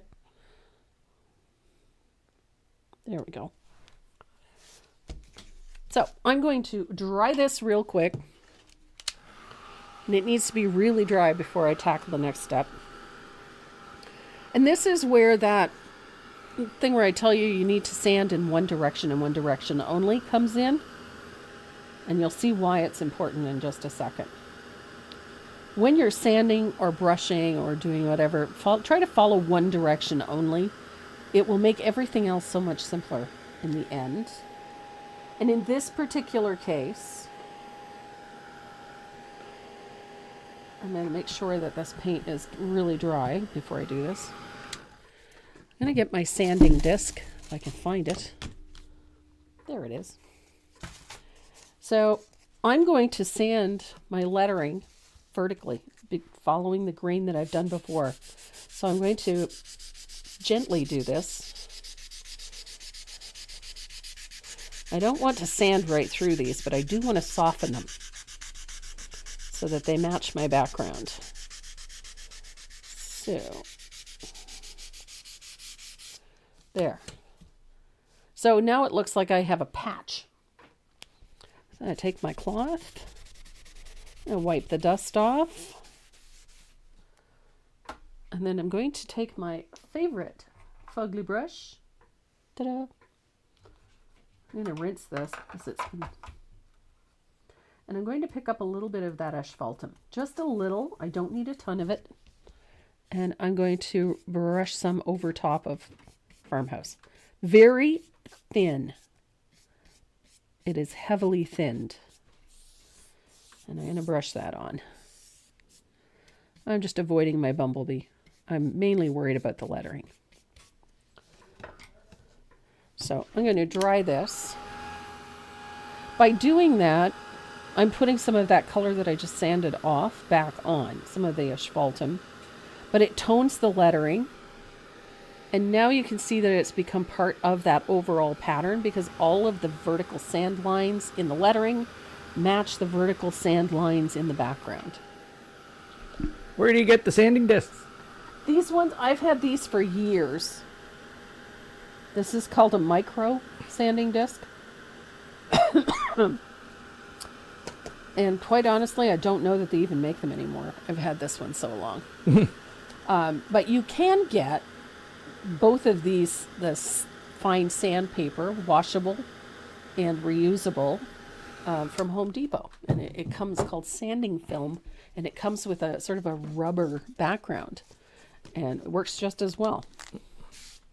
So there, I have lettering that matches my background. Now you need some milk. Now I need some milk. I'm going to find my little angled shader here. I seem to have misplaced it. So I need my little, oh, that's where it went. I put it away. Who knew? So I'm going to shade the bottom of each of those Farmhouse letters with a little bit of asphaltum. Just a little darker at the bottom. Like so. Just comes about halfway up the letter.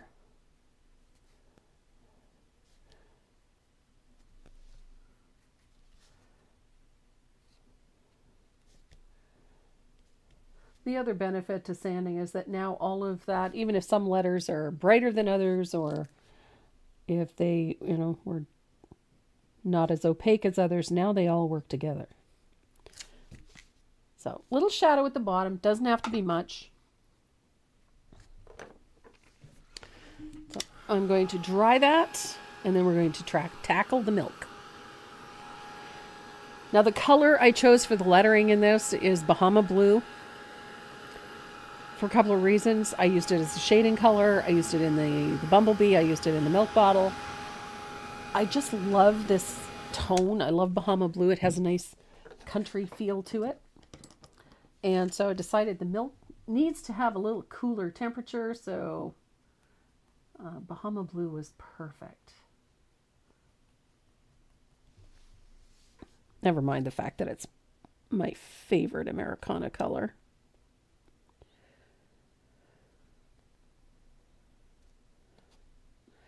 I love this color. And it's nicely opaque. So I'm painting each of the letters with Bahama Blue.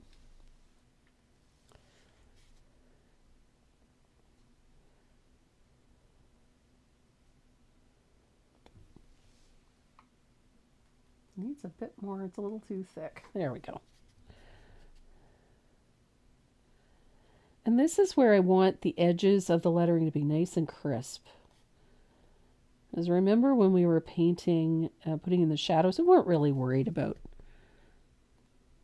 any of the colors going over top of the lettering, but I want to have nice crisp lines.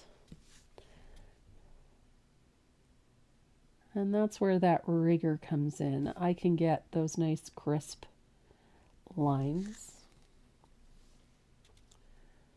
Press down, let the brush open up, follow the edge of that space.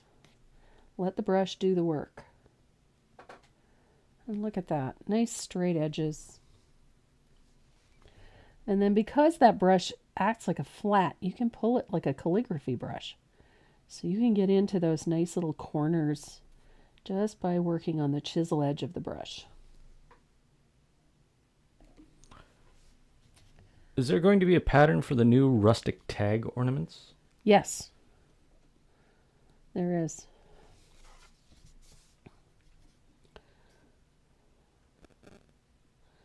I just got the surfaces, so I haven't had a chance to paint them yet, but the patterns are sitting on my desk. The line drawings are sitting on my desk.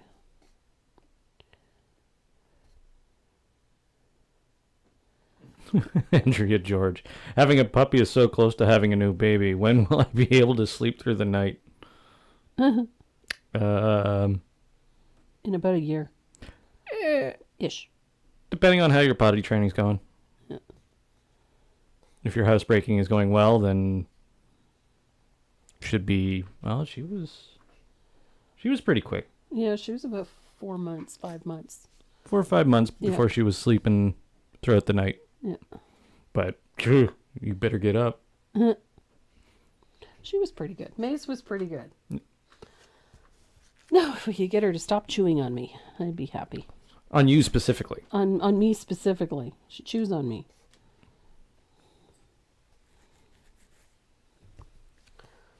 She likes to chew on me. For whatever reason. She's a good girl, though. I don't have too many issues with her. She just likes to chew on me, that's all. She's actually a very... Comparing to the other Mals that I've worked with and trained, she's actually very easy. She's, she's high energy, though. Holy crap. And not quite. Maybe not as high energy as some, but she's high energy compared to Dot. Dot was...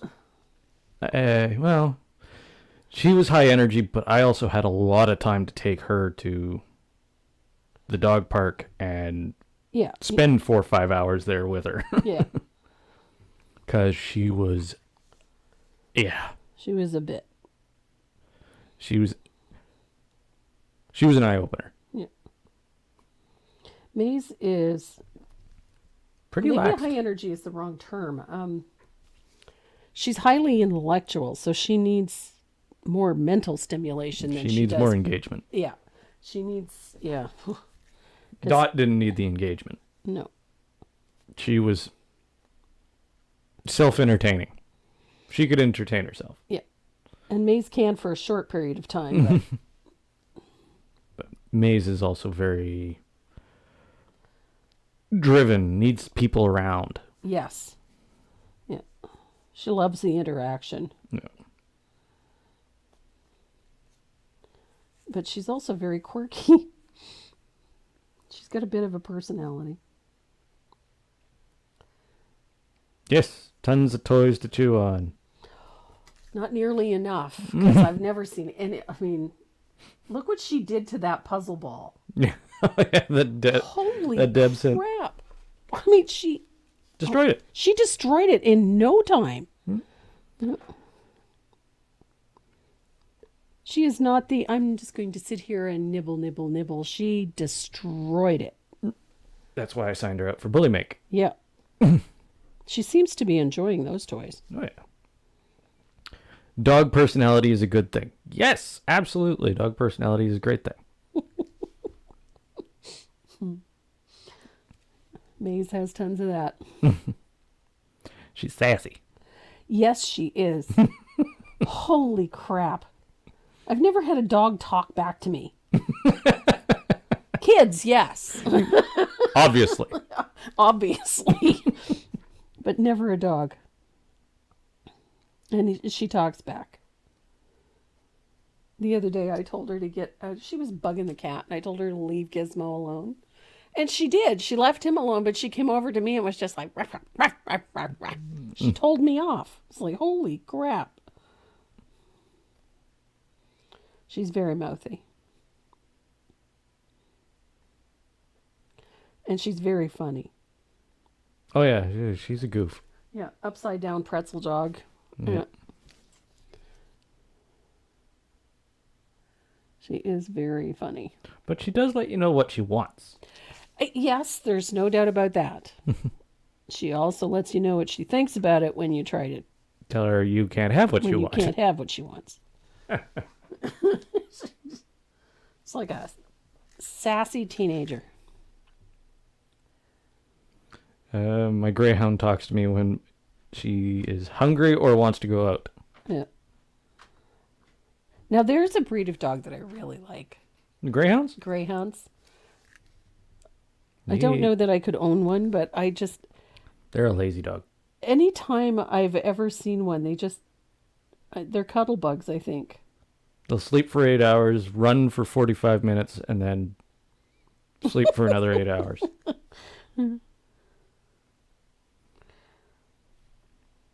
It all depends on...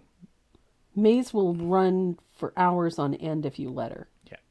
You have to reel her in. You have to reel her in. She will... But that's the breed. The breed will go and go and go and go and go. She will go till she drops. Yep. It's just... Oh. You have to be very aware of heat stroke. She won't even realize that she needs water. Yeah. She's just... She goes until she's just dead on her feet. Just playing in the backyard. You could... Oh, crap. You can throw that ball and keep throwing it, keep throwing it, and keep throwing it, and it's just... Will this dog ever stop? Now, I just messed up my letter, and I wanted to take the opportunity to show you that you can fix it. I overstroked, which happens a lot. You know, you go to clean something up, and you can, we've all done it, where, the thing you're painting gets bigger and bigger and bigger. And the more you try to fix it, the worse it gets. Take a wet brush with a sharp chisel edge, and in this case, I'm using an angle, and just push toward it, and you can push the paint back onto the surface and get your clean edge back. And I did that in a couple of spots, and there's another one here, but I think this one's dry now. Walmart doesn't carry Dynasty brushes, unfortunately. Nope, I wish they did. So I'm going to take back my space with a little bit of black. Remember, I shaded this with black, so I'm going to bring a little of that black up to that line. Just a little. I'm going to let it sit for a second, and then I'm going to push the black away, which means I'm just going to pull it back out. And essentially all I'm doing is just putting the float back in where I painted over it. So I'm going to dry it. And then I'm going to clean up the edge a little bit. Yes, greyhounds are 45-mile-an-hour couch potatoes. That's a great description. Yep. Mine runs for 2 minutes and sleeps for 8 hours. Yep, that's greyhounds. Yeah. They're very explosive energy dogs. Yeah. So are Mals. Yeah, except that their explosion goes on for hours. Except they don't stop exploding. Yeah. But when they sleep, oh man. Oh my God, she sleeps like the dead. There's only 2 noises that will wake her up out of a dead sleep. Yeah. The word walk. Yeah. And the sound of the fridge opening. Yep. Well, I guess there's 3. Yeah. And the sound of a bag of shrimp. That was so funny. What breed is Maze? She's a Belgian Malinois. Yeah. Or Belgian Shepherd Dog. Yeah. Specifically the Malinois. Yeah. She's like a German Shepherd on crack. Should have called her Methany. Yeah. Methany would have been a good name. Yeah. Because she is, we have a cat that acts like it's on crack. So we have a dog that looks that way too, so. The sound of a bag crinkles always gets their attention. Dot? No, Dot not so much. Dot wasn't very food driven.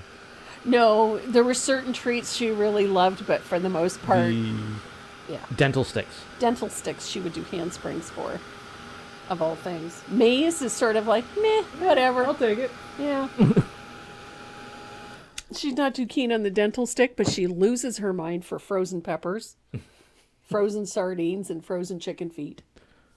If it's frozen. It's frozen. She likes it frozen. Yeah. She likes, frozen chicken feet. But Malinois run hot. So Yeah. any way to cool off is a good way to cool off. I took a chicken foot out of the freezer the other day, and I turned around to ask her if she wanted it, and she was gone. And I went, where the hell did she go? She was already on her bed, sitting there waiting for it. It was hilarious. Missed where you got the sandpaper? Home Depot. Or Home Depot. Home Depot, yes. Home Depot. Home Depot or Depot Renault. And I forget the name of the other one that we have here. Lowe's? Kent's or Lowe's, yes. Kent's or Lowe's. Yeah. For us, Depot Renault is... Yeah. Yeah. The Quebec version of... Oh, they're in Home Ontario, Depot. too. We have them everywhere. Yep. So we're going to put a little shading at the bottom of the milk because we did the shading at the bottom of that. So the color I'm going to use is this one. It's called Stormy. This is a new color that Deckwort put out. It's a really unique blue. I like this one. Gizmo is completely food driven. Gizmo's not driven. No. Gizmo. Oh, Robin's Gizmo. Frenchie. Frenchie, yes. Yeah. Yeah. He is so stinking cute. Judy Thacker's watching both Sandy and us. So I'm shading the bottom of the Bahama Blue with that Stormy. I love this color, and it looks so good on Bahama Blue. Aw, sadly both my shepherds have crossed over the rainbow bridge. Sorry to hear that. That's hard. It is. Another friend lost her pup this week. Yeah. Hurts my heart. Actually, a lot of you know who Yeah. who that is. Yeah. And Donna lost her Talon this week. I mean, I think if you've attended conventions in the last 6 or 7 years, you've met Talon. He's a beautiful dog.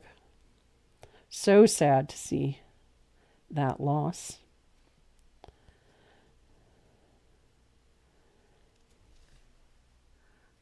I like And Elka posted photos this week of Bronson. Bronson Oh my Oh my God, he's going to be beautiful. He's got to be huge. I mean, he's beautiful. He was, what, 25 pounds at 3 months old?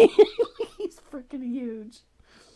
Yeah, but he's gorgeous. Bronson's the perfect name for him. Yeah. He is. He's going to be an absolutely breathtaking shepherd. He's gorgeous. Beautiful features. Just everything about him is just so striking. And he still has that one ear. One ear drops down. It's like it's not quite done. He's had that. Yeah. But he's beautiful. I was kind of worried that she would have that because she had a hole in her ear. Yeah. From siblings and the rest of the litter.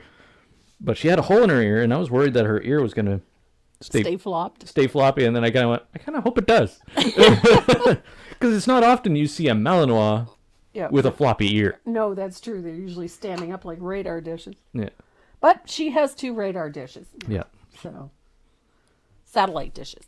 Because they both turn independently of each other. Yeah. So this lettering is going to get a little highlight at the top. I'm going to use a little bit of that titanium white. And this piece is just about done. We've got a couple of little things to do, but not much.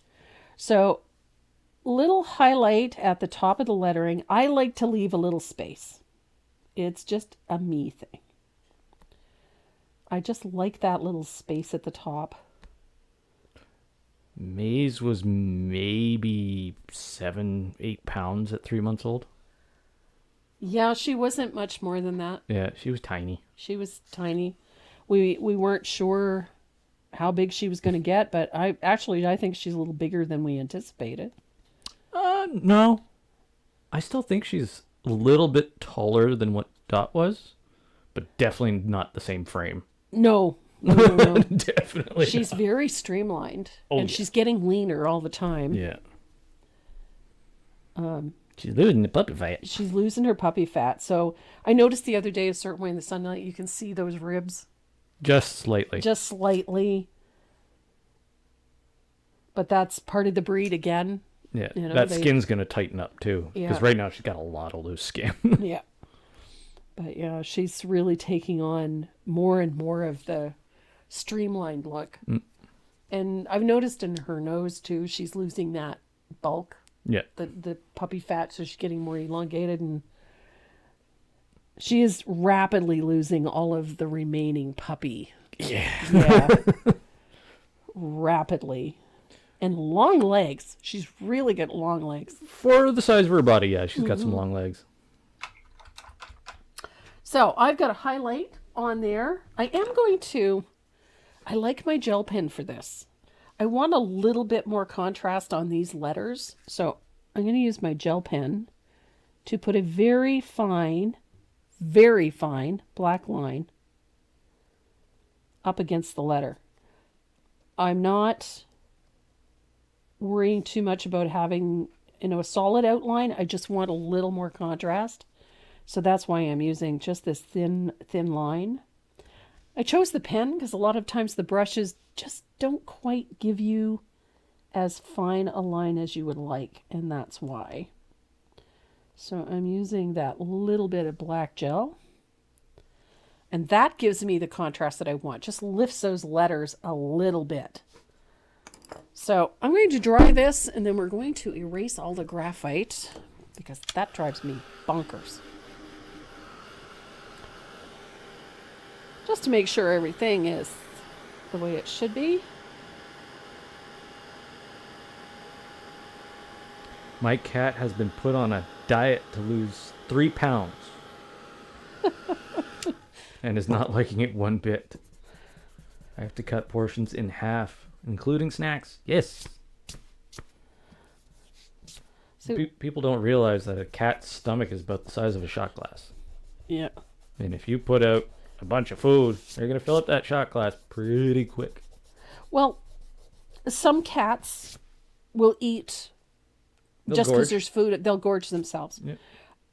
Our guys, although Airy is very vocal about letting you know when she wants to eat.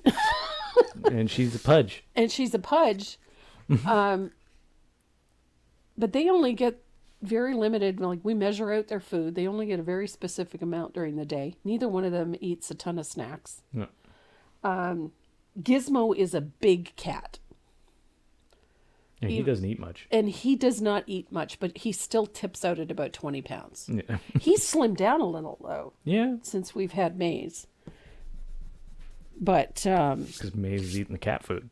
Well, Maze is eating the cat food, but he also is getting a lot more exercise than he used to. Yeah, that's true. So he's slimmed down. So he's gone from about 23 down to about maybe 21. I'd put him at 20. Yeah, I think he's down a bit. 18 to 20 pounds. Yeah.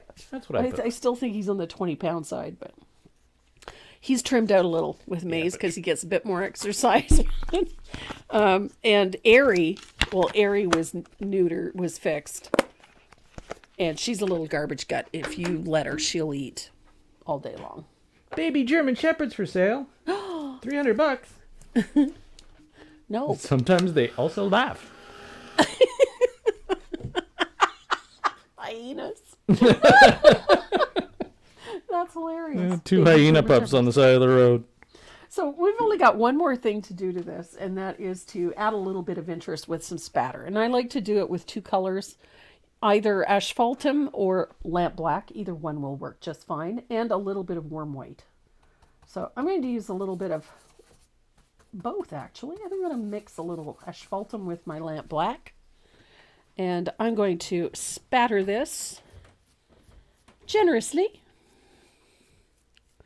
Comme ça.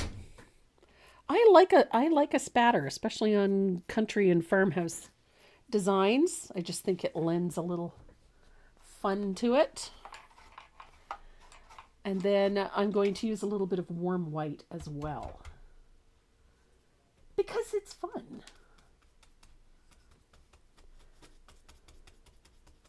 Now, our giveaways this week, again, I have 3 of the kits for the Farm Fresh honey. And if you haven't seen it, I'll get it down for you here shortly. So a little spatter of warm white.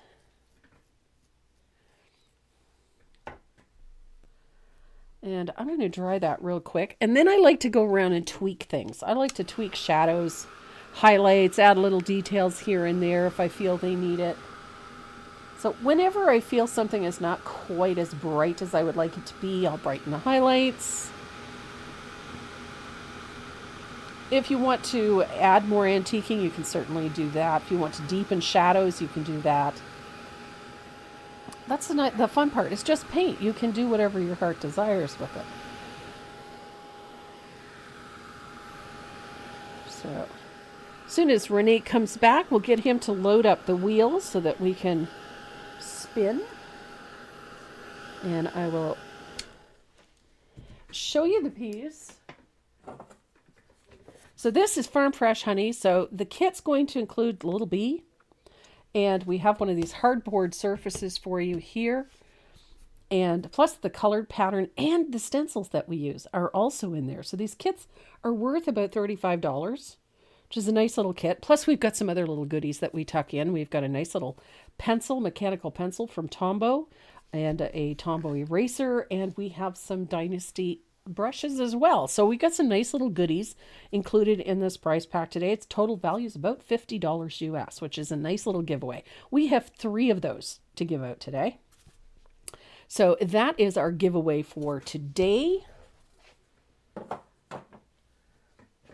going to have a whole bunch of fun with that. I'm going to tweak a couple of things on this. A couple of things that are bugging me that need tweaking. I'm going to deepen a couple of shadows here. I've got a couple back here that I think need doing.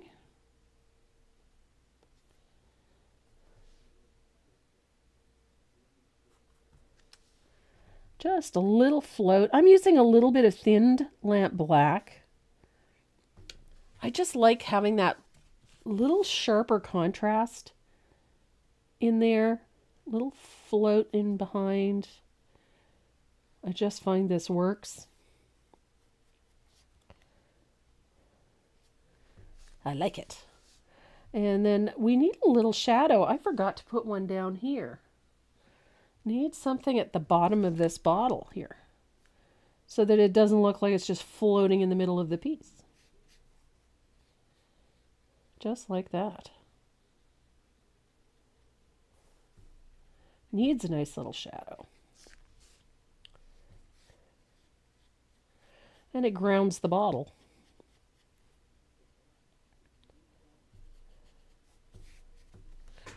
So, not a difficult one. So there's a couple of places that you can always adjust. You can adjust shadows here. If you don't have a shadow grounding this, it just looks like it's sort of floating in the middle. So don't forget to put nice little shadows in there. Those are always great.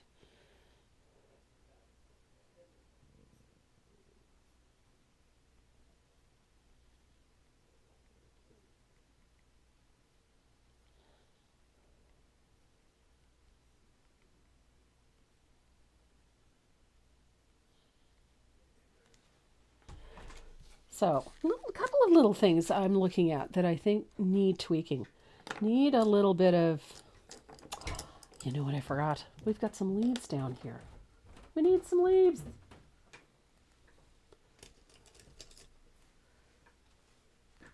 So I've got a little bit of that margarita green. I don't know why I didn't think of that. I did that the other day. Little green, little dab like that on either side of that vine. Just gives you a nice little leaf. Adds a nice little detail. Fun part is you can tuck those in wherever you want. I like them. So I think I'm happy. I've got my shadow down here to ground our bottle. Deepened up a few little shadows, brightened a few highlights. And that is our farm fresh milk. Yay! Yay! And I got the wheel. It's a fun piece. I love doing these farmhouse. I love anything vintage farmhouse. I've got the farm fresh poultry. I love this one. Farm fresh milk, farm fresh honey, and farm fresh eggs. Next week we're doing the eggs. I love that one. We're going to do it on the dark brown, on the dark blue background next week, and we're going to play with a few other little interesting techniques for distressing things. That's going to work very well with that piece. And the giveaway for today, as I said, we've got 3 kits for the farm fresh honey, and that's with the 8x10 hardboard surface like we used today. It'll include the bee, and it also includes the printed pattern and the stencils that we used to complete that piece, plus a Tombow pencil courtesy of Tombow, and a couple of Dynasty brushes. So it's a nice little giveaway for you this week. I just got your text message. Oh, did you? Just got it. Okay. I was on my way. You were? Okay. Boop. So Renee's going to load up the wheel and spin for some goodies. Give me a second. There we go. Wow.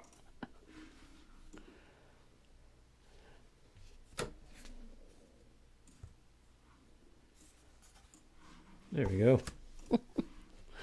I got the wheel. Oh, good. So just so you know what you're getting. Going to be getting this kit with the 8x10 hardboard panel. Oh, you're getting the whole... They're getting the whole kit. Stencils, the bee, the surface, and the some brushes? The pattern, some brushes, and even a pencil from Tombow. Hey, there you go. Yeah. So, right out. Fun piece. All right. Easy to paint. Let's see who the first winner is.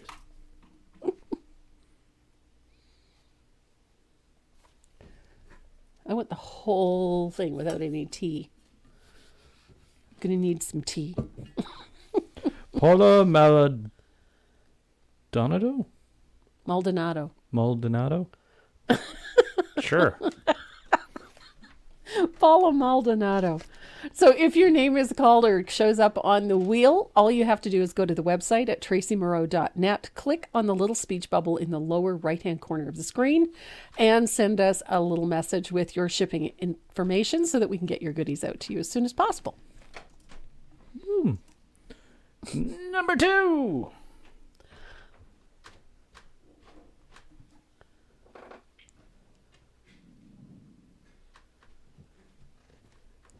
Charmaine Bannister. Awesome.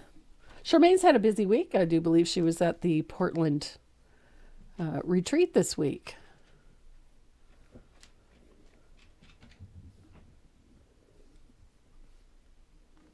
There we go. Got that name. And last but not least. Last but not least, we have...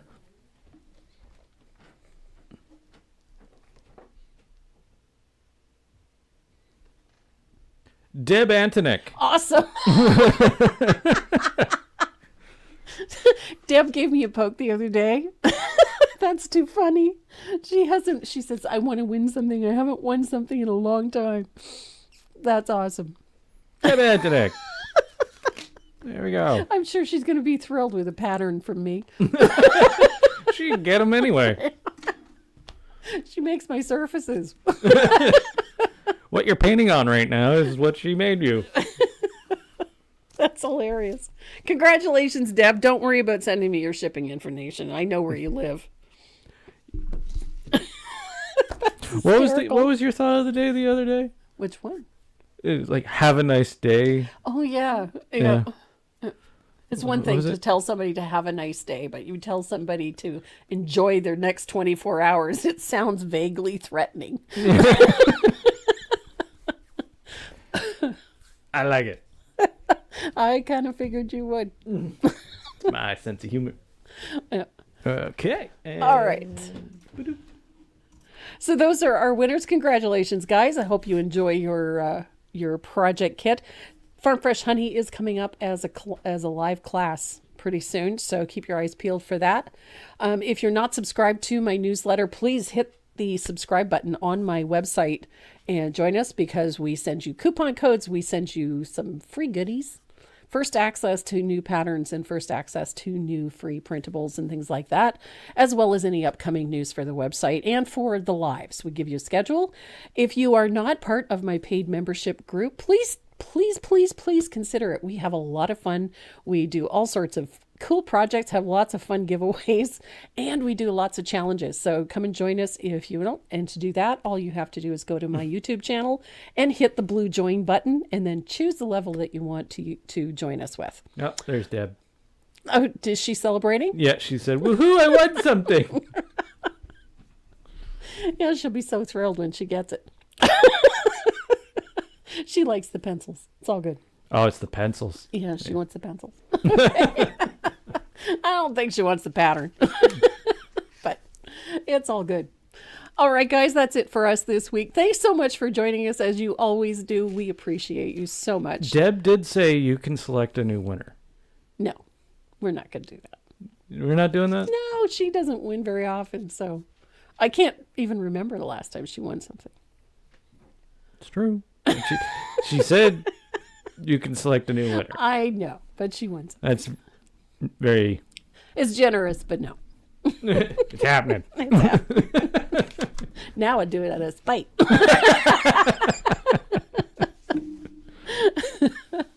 Okay, guys, everybody have a great weekend. Mwah, we love you. Please stay safe.